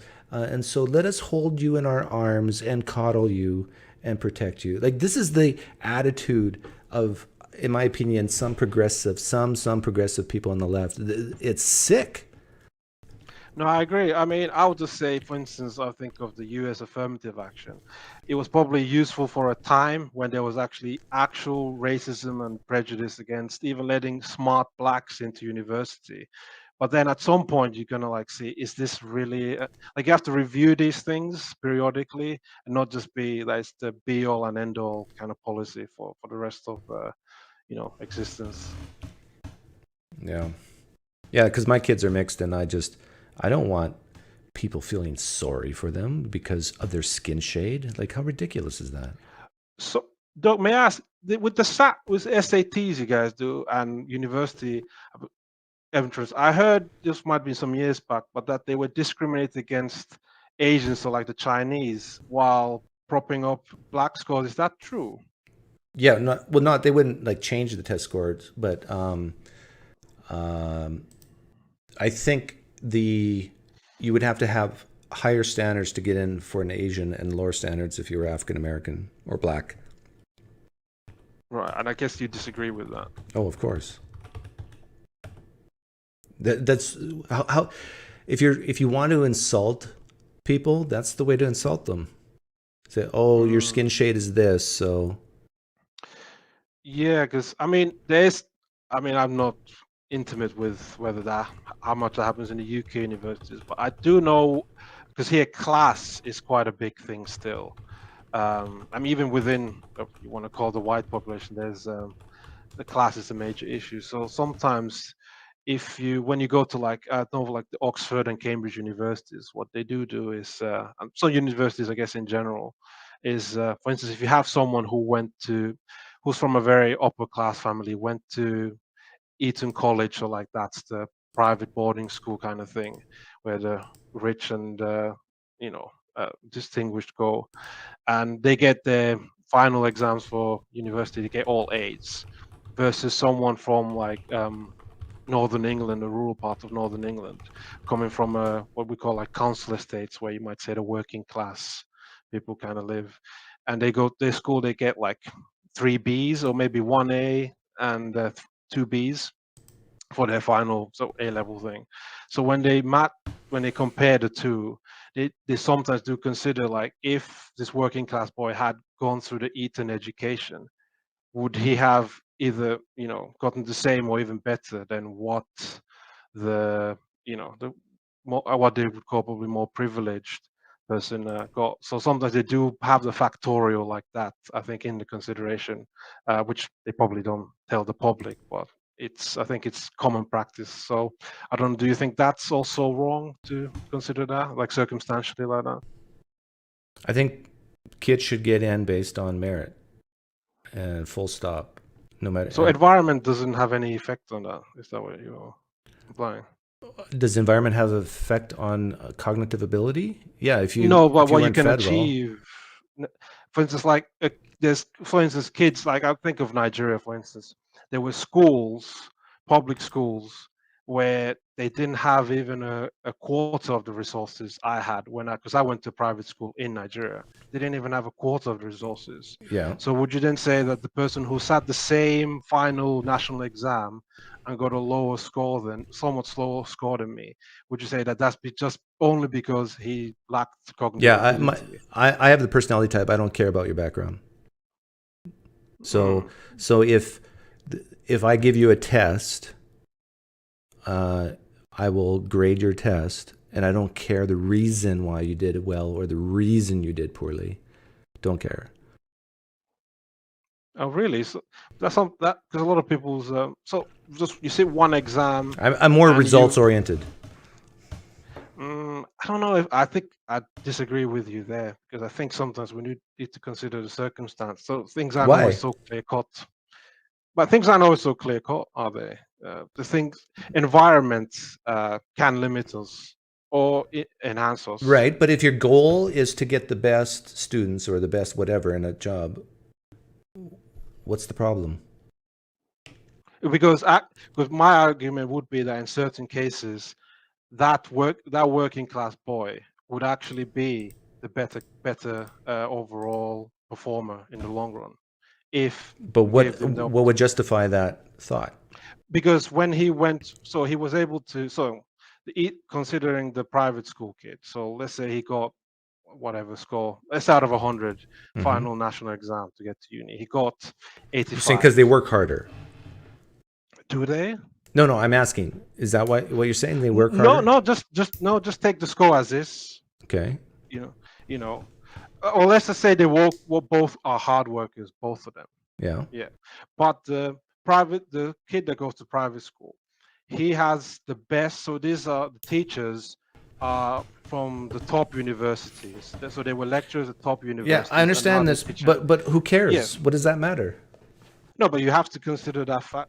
Why? Have to consider that factorial is that actually the raw aptitude that the working class kid has greater raw aptitude, natural talent than the private. Based on what metric would you use to figure that out? But see, that's where you'd have to bring in a certain. I mean, that's what they do in these Oxford and Cambridge. They do take this kind of measurements into that. Now, I don't know what measurement. Specifics. What measurement? Like, be specific. I'm not privy to what kind of measurements. Yeah, to me, this sounds like feel sorry for them. It's like, this is a poor kid. This is a rich kid. We feel sorry for the poor kid, so we're gonna let them in. No, it's just if you can identify that someone has a natural aptitude that's great. So if you want to go by IQ, if someone has if you think it's based on IQ, if the working class kid has a higher IQ, but he can't access the materials and resources that the private school kid has, and that means maybe he loses by 1 or 2 points to the private school kid. But if he had the same resources as the private school kid, he would have actually gotten a higher score than the private school kid. So if we can tease those things out, then I don't think there's an unfounded. Okay, so say that you'd rather bring in the one with greater natural. Okay, so let's identify that. Let's test you on this. So let's say you have a life-threatening condition and you need a doctor. Dr. A comes from a very rich background. His father was a doctor. His grandfather was a doctor. They live in a very rich suburb. They drive a Rolls Royce. But he aced the exams for medical school. Dr. B has slightly lower aptitude scores on the tests and so forth, and comes from a poor background. Who do you want to do surgery on you? Neither. How long have they been doctors? They've both been doctors for the same amount of time. Same amount of time. The only difference between them is one scores a little bit lower than the other, and the one with the lower score is from a poorer background. Who do you want to operate on you? Can I say what the results have been over the years? Oh, no. Then I'd have to just go by. Let's say they're both Let's say they're both fresh out of. This is their first surgery. You're their guinea pig. First solo surgery where they're in charge. Because by doctors, I would go by experience more than what the qualifications credentials are. So I'm saying their experience is the same. No, but they don't have any experience because which is none. Yeah, that one will almost be. Well, they got internships and so forth. They've both done that, but yeah, if they can show any sort of results, then. Why is this hard for you to answer? No, I wouldn't, because I don't think getting a medical degree at a prestigious institute necessarily means. So it's kind of the Saul Goodman argument. So if you watch what's the guy from Breaking Bad, the lawyer? He went to what university or some Ita, you never bad answered my question. university. No, I'm giving you the. So what I would say, it's if everything's equal. Everything's then- equal except one guy is smarter than the other guy based on aptitude tests. And But the that only- doesn't show you're a good doctor. and the- for surgery. the difference is one is smarter on the aptitude test. Like there's a medical exam, right? There's what do they call it? The MCAT. So one scored better on the MCAT. That's one difference between them. And the other difference between them, one comes from a wealthy family, one comes from a poor family. Who do you want to work on you? And the rich person went to a better medical school. Right? No, we'll say they even went to the same medical school. But one scored higher in the LSAT than the other. And one comes from a rich family, one comes from a poor family. Who do you want to do surgery on you? All else is equal. This is your feel sorry for. The fact that you even have to think about it, this is your feel sorry for-ism in you, Ita. No, not really. I just don't see anything clearly distinguished. If they're the same on experience and everything else, except for one scored higher on the LSAT, why not go with the one that scored higher on the LSAT?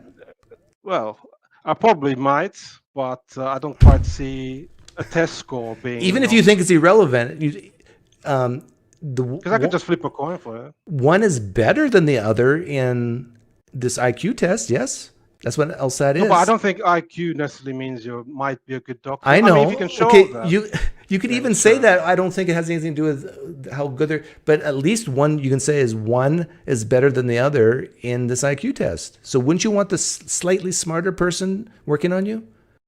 Yeah, if the IQ test correlates with medical. What does? Surgery, then yes, I would. Yeah. But why does it take you so long to like? Because you just said the institution, there are different institutions. That doesn't always mean the other person is better. I didn't say different institution. I said they went to the same school. Oh no, earlier. Sorry, I think you said it was. The fact that you hesitate, like, there's something in you that feels sorry, like, but they come from a poor background, so we need to give them do you think just simply coming from a poor background gives an advantage over someone coming from a rich background? No, I believe in merit, so selection. So, for instance, in the UK, they used to have grammar schools which selected even kids from poor working class homes. And, for instance, Alan Rickman, that's how he went to a grammar school. So, if you can pick, because the argument would be then that you'd mean that there's no intelligence or highly intelligent kids among the lower socioeconomic classes, but I think there are. Yeah, and I think everything you're saying is irrelevant. I would try to pick for those over an average to dumber. I'm saying we got two people, same level of gumption, same level of get up and go, same level of everything. The only difference is one comes from a poor background, one comes from a rich background, and the one guy scored higher on the LSAT than the other. Like, if everything else is the same, except for the LSAT and the amount of money they came from, the fact that you have to think about it says that you have a desire in you you have a propensity in you to favor the poor over the rich. This is the question brings out a bias against rich people that you have. No, not really. It's more about smarts. I told you the richer guy is smarter. But see, I don't think I'm Okay, Ida, I know what you're going to say. Okay, forget about the LSAT. Whatever you have in your head is a metric. I agreed with the IQ part. So if IQ correlates with better surgeon, then yes, I would go with that. Okay. Thank I say you. for LSAT, if LSAT does directly as a causative, like you can directly correlate the two, then I would go with the high. But you notice how you LSAT. pushed back like so hard every step of the way. No, because in real terms, I'm dubious about the claim that because you score high in tests in medical school that you'll be a great surgeon. But if that is the case, then I would have to accept that would prove whether you're from the get-go, at least from your first surgery, that person with the higher LSAT would be the better surgeon. Then yeah. Okay. Well, I'll let you go, Ida. Thanks for calling in. Shippy. Thanks. Bye. Bye. Let's see if the line's still going. Go tell people that you're my servants and that I'm going to free the Israelites. And so Moses goes to do that. And literally the next line is that God attacks Moses and tries to kill him. And the only thing that stops him is that I think it's his wife comes out and quickly gives him a circumcision and throws his foreskin on his feet. Literally, God's like, go, my child, go do my will. Fuck you! And he just like attacks him and starts killing. And the only thing that stops him is somebody cuts his dick. And he's like, oh, well, shit, now he's got his dick cut. I guess I'm not going to kill him anymore. What is this God? It's a madhouse, dude. Read the book. It's horrible. If you want to be an atheist, reading the Bible is a great way to get there. Yep. Sorry, I've been yelling for a minute. It's a terrible book. No, you good, man.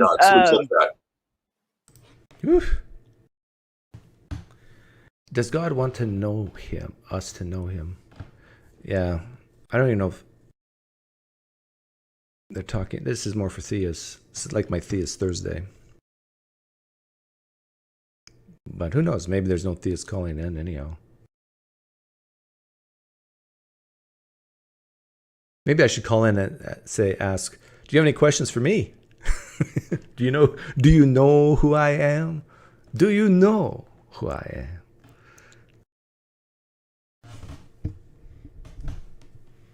Gotta love the hair, though. Is Jim Bob still going? CERN wants to, yeah, CERN.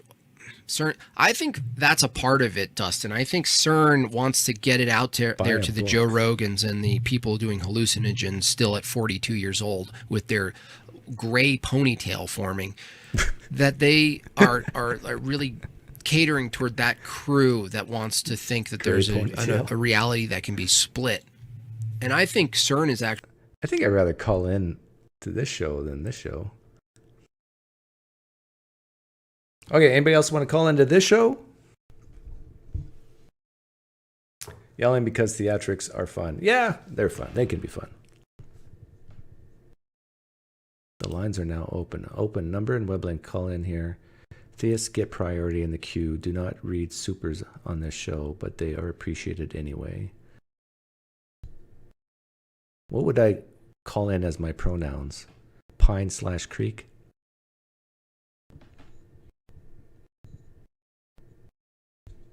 Things if you joke around about pronouns, I mean, they won't let you in. You got to play their game. If your pronouns are not assumed, they're meaningless. If your pronouns are not assumed, if they can't be assumed, it's meaningless. All you're asking is people to share in your own identity. That's all you're doing. And so you don't feel othered. But I thought life is about being unique and being special. Why do you want to be normalized? So many contradictions.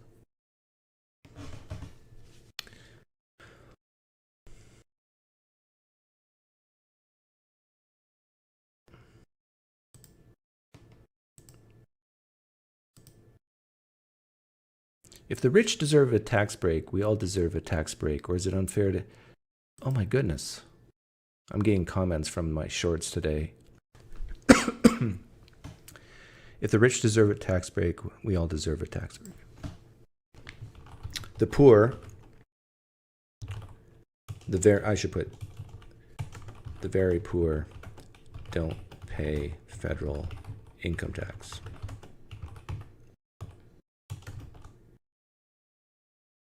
Or very little. The poor don't pay federal income tax. What else do I got here? Simple question. So if I'm middle class perusing, should I not also get tax cuts? What makes the rich privilege over me? Boy, there's a lot of stupid people.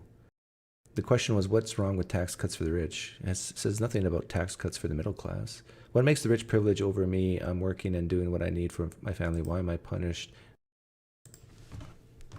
I'm not saying you can't get a tax cut as well. Okay.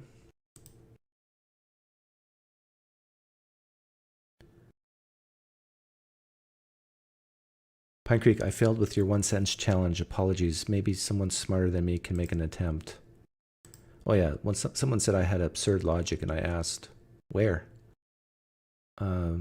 Basically, you're making an argument that tax cuts for the rich are universally a good idea because your arguments about who should pay for... Oh my goodness. I asked him to do it in one sentence, and look what he did. I think I asked him to do 1 or 2 sentences. This is a comment on YouTube. Starts out with this rambling. My short asked the question, why is tax cuts for the rich bad? He says that, I only read the first line, absurd logic. And I said, what's the absurd logic? Answer in one sentence, so I don't have to read everything.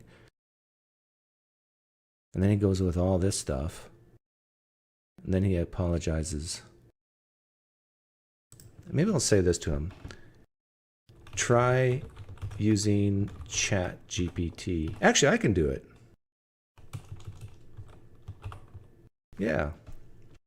I'm going to take what he said here and ask ChatGPT to summarize it in one sentence. This should be fun. Copy. Paste. Summarize all this in one sentence. I'll be with you in a second.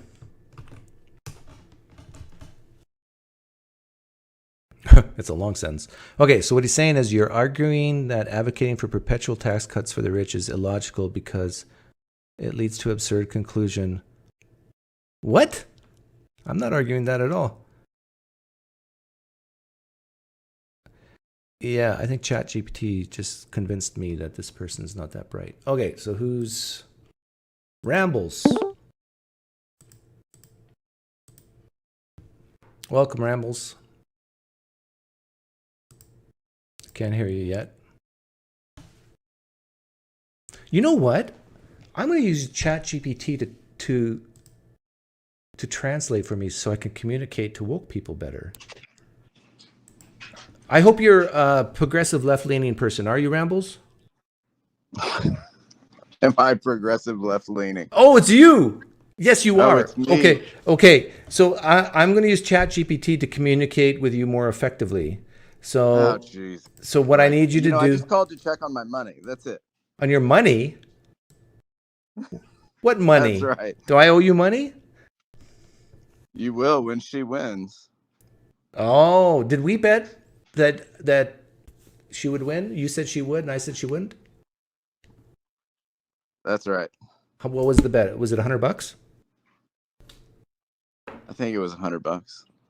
Okay. You're still confident she's going to win? Interesting. And you need to win because I can tell you didn't pay your internet bill.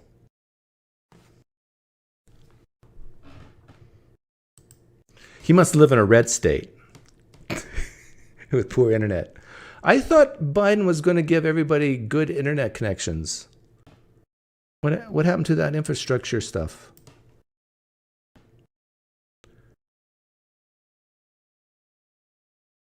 Friend died today, so my family and friends will be talking about how they will meet again in the afterlife. Yeah, I can see how that's frustrating, Dave Robertson.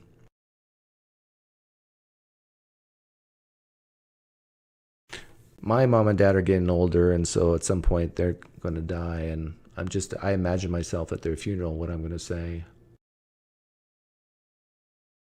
I think I'm going to say maybe something like, "Bye, Dad. I loved you, but I will never, ever see you again." Oh. Can you imagine the dead silence in the church if I was to say something like that?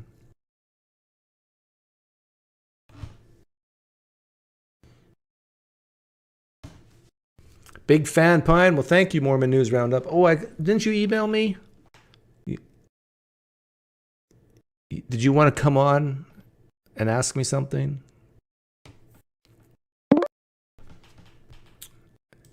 Well, hang on. Let me deal with this crazy liberal first. Not liberal, progressive. So So ask me a question, and I'm going to answer it as a woke progressive in a very sensitive way. Why is Kamala going to beat Donald Trump? What? I don't believe she will. So you got to ask me something I truly believe. What does that have to do with anything? Are you telling me, you said ask you a question, you're going to answer as a woke liberal something or other. So answer that. Why Kamala is going to beat Donald Trump? Okay, so you want me to pretend. Okay. Because oh, hang on. I'm going to try ChatGPT. Please answer this question in the most woke, sensitive, kind way. Why is Kamala Harris going to win the upcoming election? Okay, let's see what it says. It says, sorry, I don't have information about the results of the election. Oh, stupid ChatGPT. The reason why Kamala would win, if she wins, why is Harris a better candidate than Trump?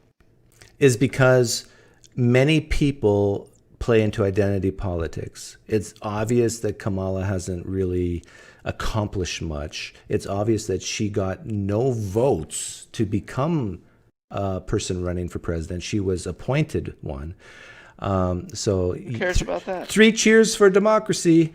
And they did the same thing with fucking Hillary Clinton. So many people suffer from a very debilitating disease called feel sorry forism. And so if you're a woman, you want to see a woman win. If you are a person of color, you want to see a person of color to win. And so there's quite a few women in this country. I hear it's close to 51%. And some of them suffer from this disease. What I hear you saying is that they're playing the game better than he is. Well, we don't know that yet because we don't know the winner. But if we take everything that Trump says with a grain of salt, and there's a little truth to it, he claimed to be, I play the game the best. Nobody can beat me at the game. And it seems like at the moment they're playing the game better. What makes you think that? Because she's winning. What makes you think that? And these are just Snapchat. Hey, hang on. What makes you think she's winning? Just the polls that they're coming out with. I think the energy that she has. Okay, Darkness. I can be the whining. Hold on, the whining that he is. It's just so much whining at this point. But look, we won't really know anything till after the DNC, till like after Labor Day, till after all of this. But I don't think it's a honeymoon, and a lot of people think she's got Obama vibes, which I think you have to admit is tough to beat. I think in any presidential election in this country, you got to start with the premise 50-50. And so, but I'm looking at the polls right now. I have noticed that the number of polls coming out is lower than normal, which says something to me. That there's not a great number of polls coming out compared to, let's say, a few months ago. Okay. What does that say to you? That says to me that if Harris was doing well, there would be more polls coming out. So in other words, I don't know why. So because wouldn't the right want to do as many polls as they could if she truly was doing badly? Like no, it goes both ways. Trump claim. Let's say that's what I'm saying. Let's say a Republican-leaning pollster does a poll and he doesn't like the results. Guess what he might do? Not publish it. Let's say a Democrat pollster doesn't like the results. Democrat-leaning pollster, what do they do? Not publish it. So yeah, maybe you're right. I don't know if there are more or less coming out, but the simple fact, she's trending up, he's trending down. And I admit, we don't really know anything till after the convention, till after Labor Day, the closer to November we get. But I mean, I think we can see right now she's trending up and he's trending down. That's just very simple. But you heard what I said the other day about I kind of want Harris to win. Did you hear me say that? Oh, well, you've said for a while now that you think the next 4 years is going to be rough and they're going to. Yep. But look, even if Trump were to win, and the next 4 years are a fucking nightmare economically, they never will blame him. Well, same truth for the Democrats. What? Oh, bullshit. Not You like don't Trump. think Trump can do. you don't think I, that I, if Harris wins and the economy goes to crap, that there will at least be some Democrats blaming Republicans? It's either, well, there was too many Republicans in the House or the Senate, or Trump is still interfering and we can't get things done. And no, it'd be real hard. It would be real hard for them to do it now, because otherwise they would have, it would be, because look, so if the numbers are right and the economy's good right now, right? Like inflation's low, jobs are up, just those simple things. If the economy does dip, it's hard to blame the it on economy is Republicans actually if they win. faltering right now. In fact, this is a reason for you to rethink the bet and maybe ask for a buyout, because unemployment.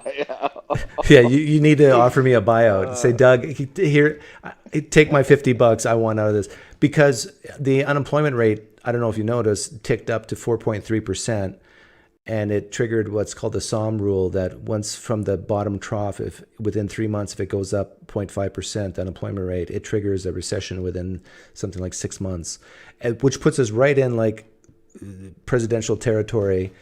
And there was another stat that came out that wasn't good for the economy. Look, unlike you flag waving phony like green screen background, when I start my YouTube channel in November when I win, it's just simply going to be You're starting a YouTube channel? $100 bill next to it. It's going to be PineCreek next to the $100 I won framed. Maybe I'll put a picture of Kamala on there somewhere. You're not starting a YouTube channel. You know why?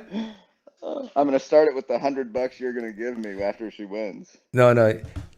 Being a YouTube creator takes work. You don't have it in ya. I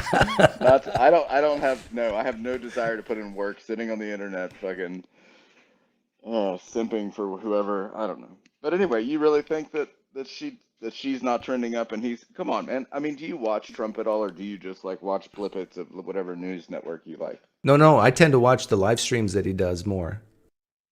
Yeah, and you don't, it doesn't. And Kamala, in fact, did you see the other day I listened to her thing? Yeah, but let's just take her out for a minute. You don't, when you watch him, you're not like, Jesus Christ, enough already. Like, what's the policy? What are you going to do?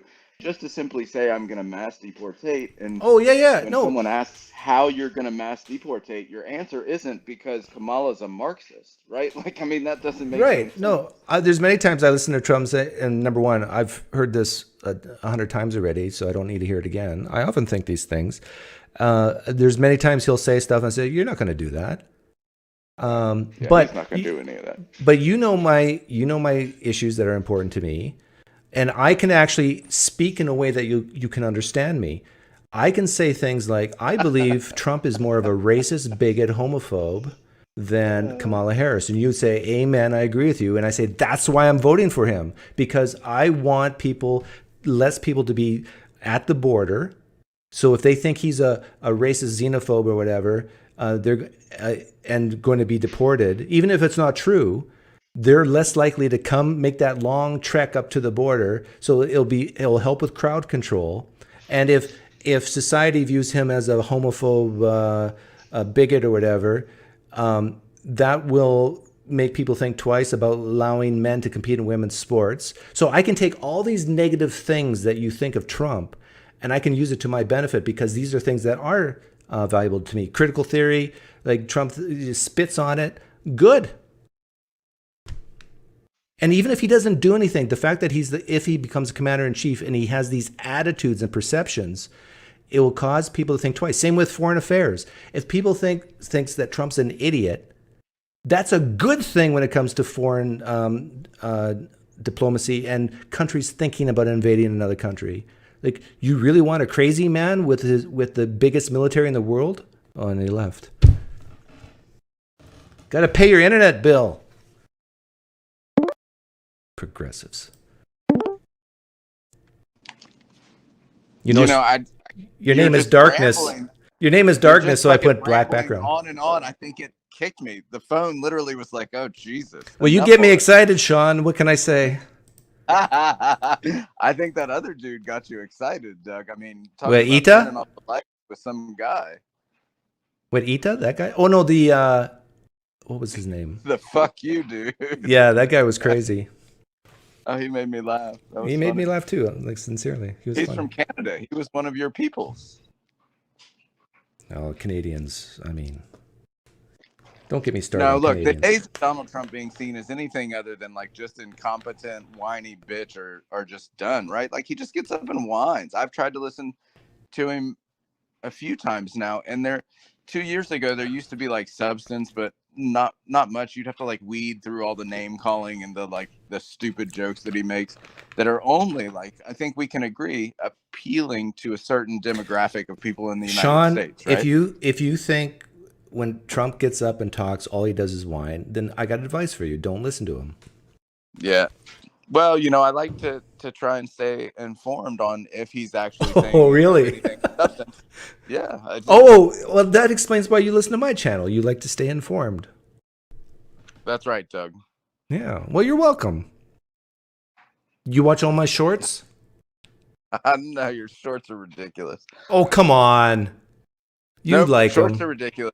No, the shorts are just, you know what I think the shorts are? I think a lot of it on me. I mean, honestly, I do think that, right, like you've got positions that I just fundamentally agree with, but I don't think they're really important when we talk about a president, right? Like what somebody does in their bedroom is nobody's business and nobody cares. And the only thing they actually do, What are you talking about bedroom? Is a voting, right? Like is to get people riled up to vote for a certain party. But the amount of like trans people out there are less than the fucking amount of redheads, and nobody gives a shit about gingers unless you're talking about the way they fucking terrify. You think all my But shorts are otherwise- about trans people?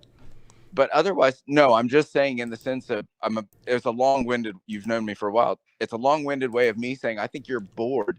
You got bored with theism. You got bored with the politics. Trump's not really giving you any sustenance. I'm not bored with the politics So you're kind of to start doing the shorts because that is getting the dopamine flowing, right? Oh, Like, yeah. Well, Sean. Oh, yeah. Sean, you said you wanted to be a YouTube creator, so let me give you some advice. Shorts Shorts is a great way to build subs.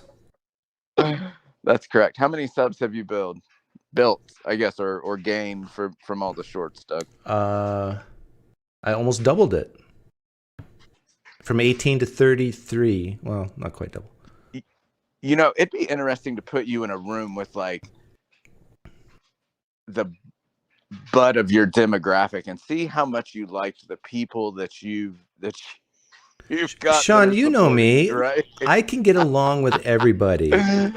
Oh yeah, but I mean, like you do invoke a lot of terrible bullshit, especially when you do talk about like the trans or some of those issues, right? Like, so if there's any of that riles a certain base up. And look, that's a lot of the reason Trump is. I think you agree with me on the trans issue. No. I'm not. What? Oh, you fucking. I would like to listen to you talk to Apologia once on that because that would be kind of good. Because I don't think he agrees with you at all. Sean, we can't. You know why? I don't think. Well, because he would risk, as you think, he would risk alienating himself from his base. There's a bigger reason. From his wife. Well, they're not married. I don't think, are they? Partner. I don't know, but I think you're wrong about that. I don't think he thinks like you do. Well, not exactly, but I don't think at all. Well, right? Maybe you're right, but here's the problem. If he does think like me, or if he even says something like, "I can understand your point of view, Doug," can you imagine what Friday night dinner's like? So apart from all the combative stuff, I thought about something the other day because this is truly where I stand. And my wife, who is a radical, wildly radical, right? Like, I want to talk to her. Someone came out the other day, a company that we use to buy things from on the internet, came out and said, look, I don't believe in political violence on any side. The fact that me and some of my company support Trump should not be a call for political violence, hate, or X, Y, or Z, right? And as an American, born and raised, not some flag-waving, phony fucking... Flag-waving, not fag-waving. I said flag-waving, phony Canadian transplant. No, you did a Freudian slip there. You said fag-waving, and I do not condone that type of speech on my channel. You've already condoned it today when you when the joke was, you can't say that on my channel, and he says what, and you said the other word instead of the slur. But look, but that was funny. The point being, that was hilarious, wasn't it? Right. How many black jokes does somebody have to tell before you're racist? Hey, right? So the problem is, I sleep with a black person. You take my wife's name out of your mouth. You missed the point. But anyway, no, I got the point. This is why, and I debated whether or not to actually tell you the story, because it does. You'll take it and run with it. But I support that guy's statement, and I said, look, we should support his business because he's saying something that I absolutely agree with. What guy? And what statement? The statement that this guy, after the shots were fired at Trump, he came out and said he said the fact that my company and that myself and some people in my company support Donald Trump, we should be able to say that we support Trump without threat of physical violence or any kind of political violence or any of this X, Y, and Z. And she immediately was like, that's it. Cancel all of our fucking orders for you. And I said, well, that's it. That's not something I agreed with, right? And we had a good conversation over the next couple of weeks about it. And ultimately, I don't think we're going to use him because I left it up to her. But you know, Sean, that I disagree with that. Right, and I'm proud of you. I mean, you're like a son that I would love to have. I mean, we're like 2 years apart. Just because I have a full head of hair doesn't mean I'm fucking 20 years younger than I know, but you just seem so much immature, so that's why I view you as my son. But I'm proud of you for saying that. But please notice, Sean, that this type of rhetoric, this type of behavior is more from your side than my side. It is your side that cannot deal with their own personal feelings, that they have to say, oh, you love Trump, you'd vote for Trump, we're not doing business with you anymore. No. There's shitty. No, I believe that it's I've never sat down and tried to think about who actually is worse, the left or the right, when it comes to. I will claim on this type of thing, the left is worse. Yeah, but the right walks down the streets with flak jackets and fucking AR. Oh yeah, okay, you're right. The right has their own set of problems. I'm the right does intimidate and make people feel unsafe, but as far as and I have said multiple times to her, I don't support political violence. We shouldn't support this. And just because someone may support Trump, which we have a lot of family, friends, and neighbors that support Trump, and maybe some of them do for good reasons. Maybe some are the bottom of the barrel. Maybe some support him because they want to take women's rights away, because they want to Project 2025, whatever that means. And those people I will not support. But if you've got somebody that just simply supports the right for being the right, and doesn't want any blowback from that, I agree. As an American, you shouldn't. I feel sorry for you, Sean, because you know, deep down inside you lean conservative. That's not look. And you're stuck with this woman who's a radical liberal. Like, blink twice if you're being held against your will. What's the hand signal did you see that meme on Instagram that the lady's like, this is the signal you make, and the husband's in the back seat. Is your wife there? She just showed up. Oh, she and her sister are. Okay, I don't want to get the sister involved, but sister's in town for a little bit, so we're not going to have that conversation with the sister. Okay, but anyway. but slowly get her warmed up to the idea of talking with me. Does she know me? I told you, if you want to have, I told you, if you want to have a Zoom with you, Sarah, you and your wife, I'd be happy to do that. But we're not going to make this a groupie session. No. Then I have to change my wardrobe and buy jewelry. No, we're going to. It could be like a small group. Don't you miss those? No. I don't. You always say I'm immature. You could be. What did the Christians say when they fucking take a young couple under their wing and they want to get them to do whatever? What's that called? I rather talk to you and your wife. Just have a normal threesome like normal people. You want to talk to her online. Look, it would be no different than a conversation with Forrest Valkai, right? She's got better hair and she's just gonna slap you around. That's it. Well, maybe I like that. Well, from Forrest, probably not Sarah. That's right. From Forrest Valkai, you may, but not from Sarah. Oh, you're saying that your wife can hit harder than Forrest Valkai? No, I'm saying that you were probably responsible for some of the grinder crash at the RNC convention this year. Oh, come on. I'm a good Mennonite boy. Right, Mennonite boy. The anal beads and the grinder. It's been a good day for you, Doug. I mean, the thing is, I am so secure in my masculinity that I don't need to push back like some people. All right. Hey, look, I'll talk to you soon. I gotta run. Okay, say hi to your wife for me. Bye-bye. I will. Bye-bye. How do I click out of this thing? Yeah. You press the X, liberal. Man. Sorry, I should say progressive. I like classical liberals. But yes, he doesn't like my shorts. Even this. No, I didn't make this. Let me be clear. Someone else made it. But I made it in terms of syncing it up with different music. It was originally on the Bee Gees, Staying Alive. And I thought a better song would be this one.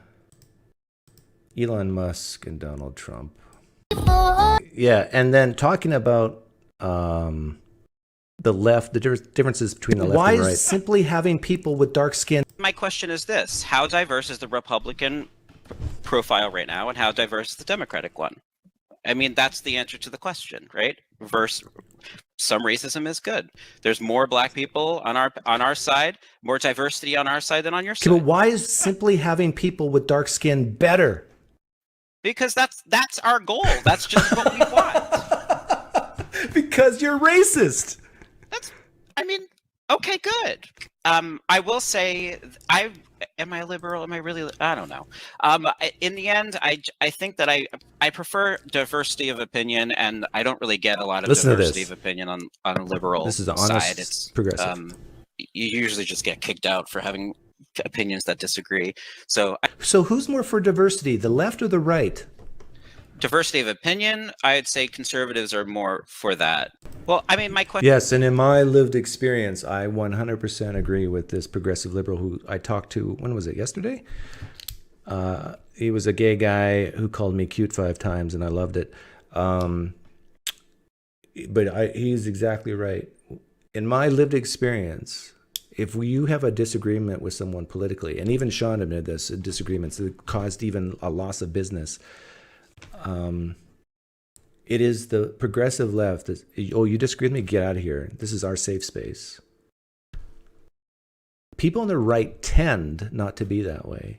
They tend to like to have these type of very comfortable conversations, which means diversity of thought. And the people on the left, it seems like, it really looks like, they want darker shades of skin for the sake of darker shades of skin. Because you could have a bunch of white people with extremely diverse opinions on things. That's not good enough. Not only do we need diverse opinions, but we need diverse skin shades. So the little black kids at home, when they watch TV, they say, that person looks like me. I think that's what it boils down to. Is that a good enough reason? I don't know.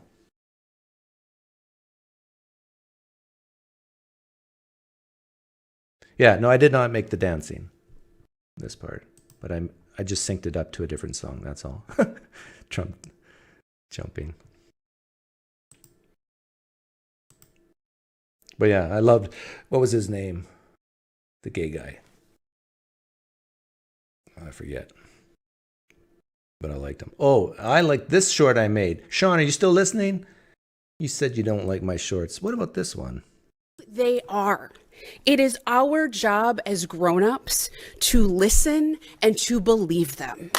Therefore shall be ashamed of... The point that this lady made, that the maybe future vice president said, we need to listen to our kids when they say who they are and believe them. Me and of my words in this adulterous and sinful generation, of him also shall the Son of Man. Dan Barker is in the audience, or on stage here, from years ago.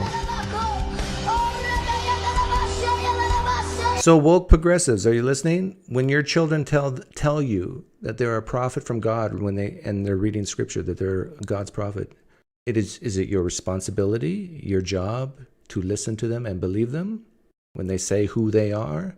They are a prophet. I was running up to God, and I got Now, a woke progressive, they're watching these kids claiming they see God, see visions, that they're prophets speaking from the Word of God. And they say, Doug, come on, Doug. These are just, their parents indoctrinated them. Oh, really? That can't happen with gender ideology? That's impossible, you say? Do you even at least consider this? Are you even open to that idea? That teachers, parents can lead confused kids down a road for them to believe who they are? Is this a prophet of God who has visions? Why can't kids be led down the road to believe that they're a boy trapped in a girl's body? I can see Jesus. I can see him. He's right up there. I can see Jesus. I can see him. He's right over there. There's grown adults who act this way too.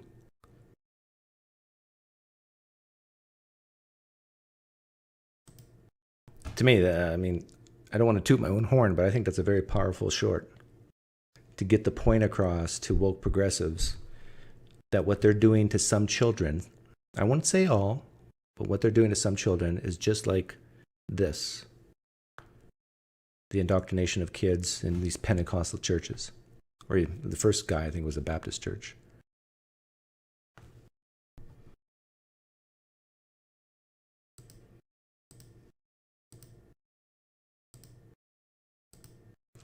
Okay, last chance to call in.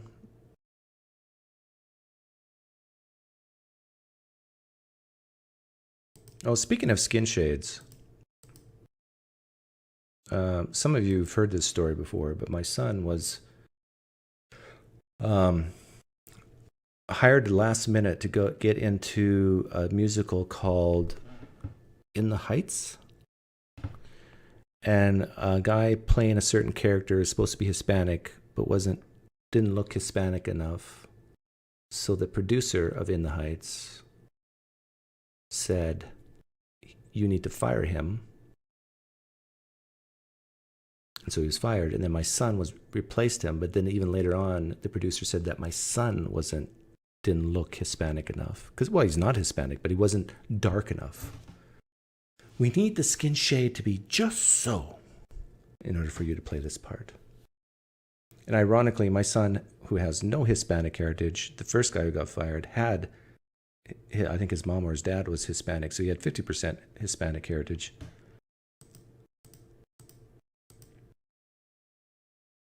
Isn't that crazy? To me, that's just crazy.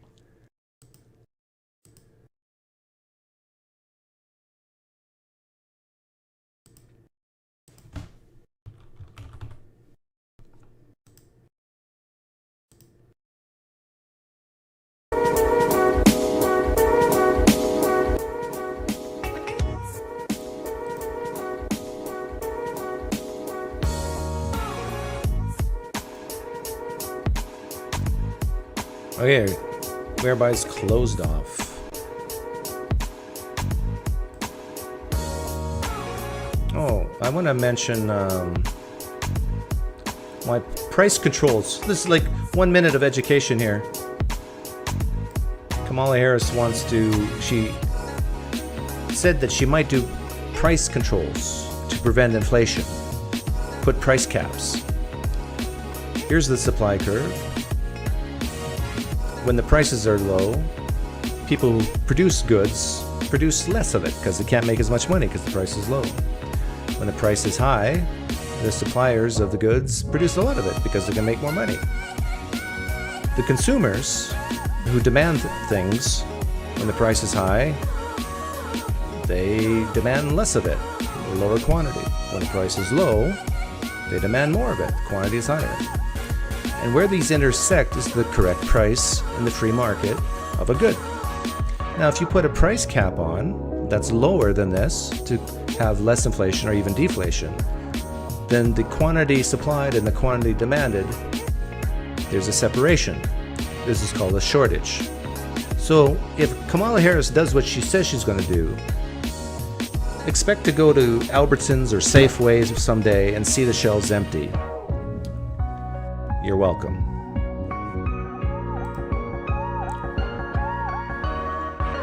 Yeah, this is Economics 101.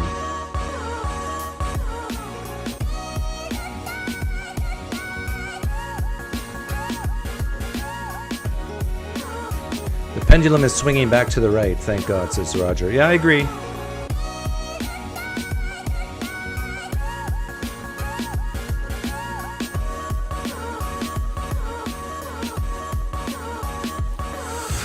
Poof. How many years have I did that poof at that exact moment?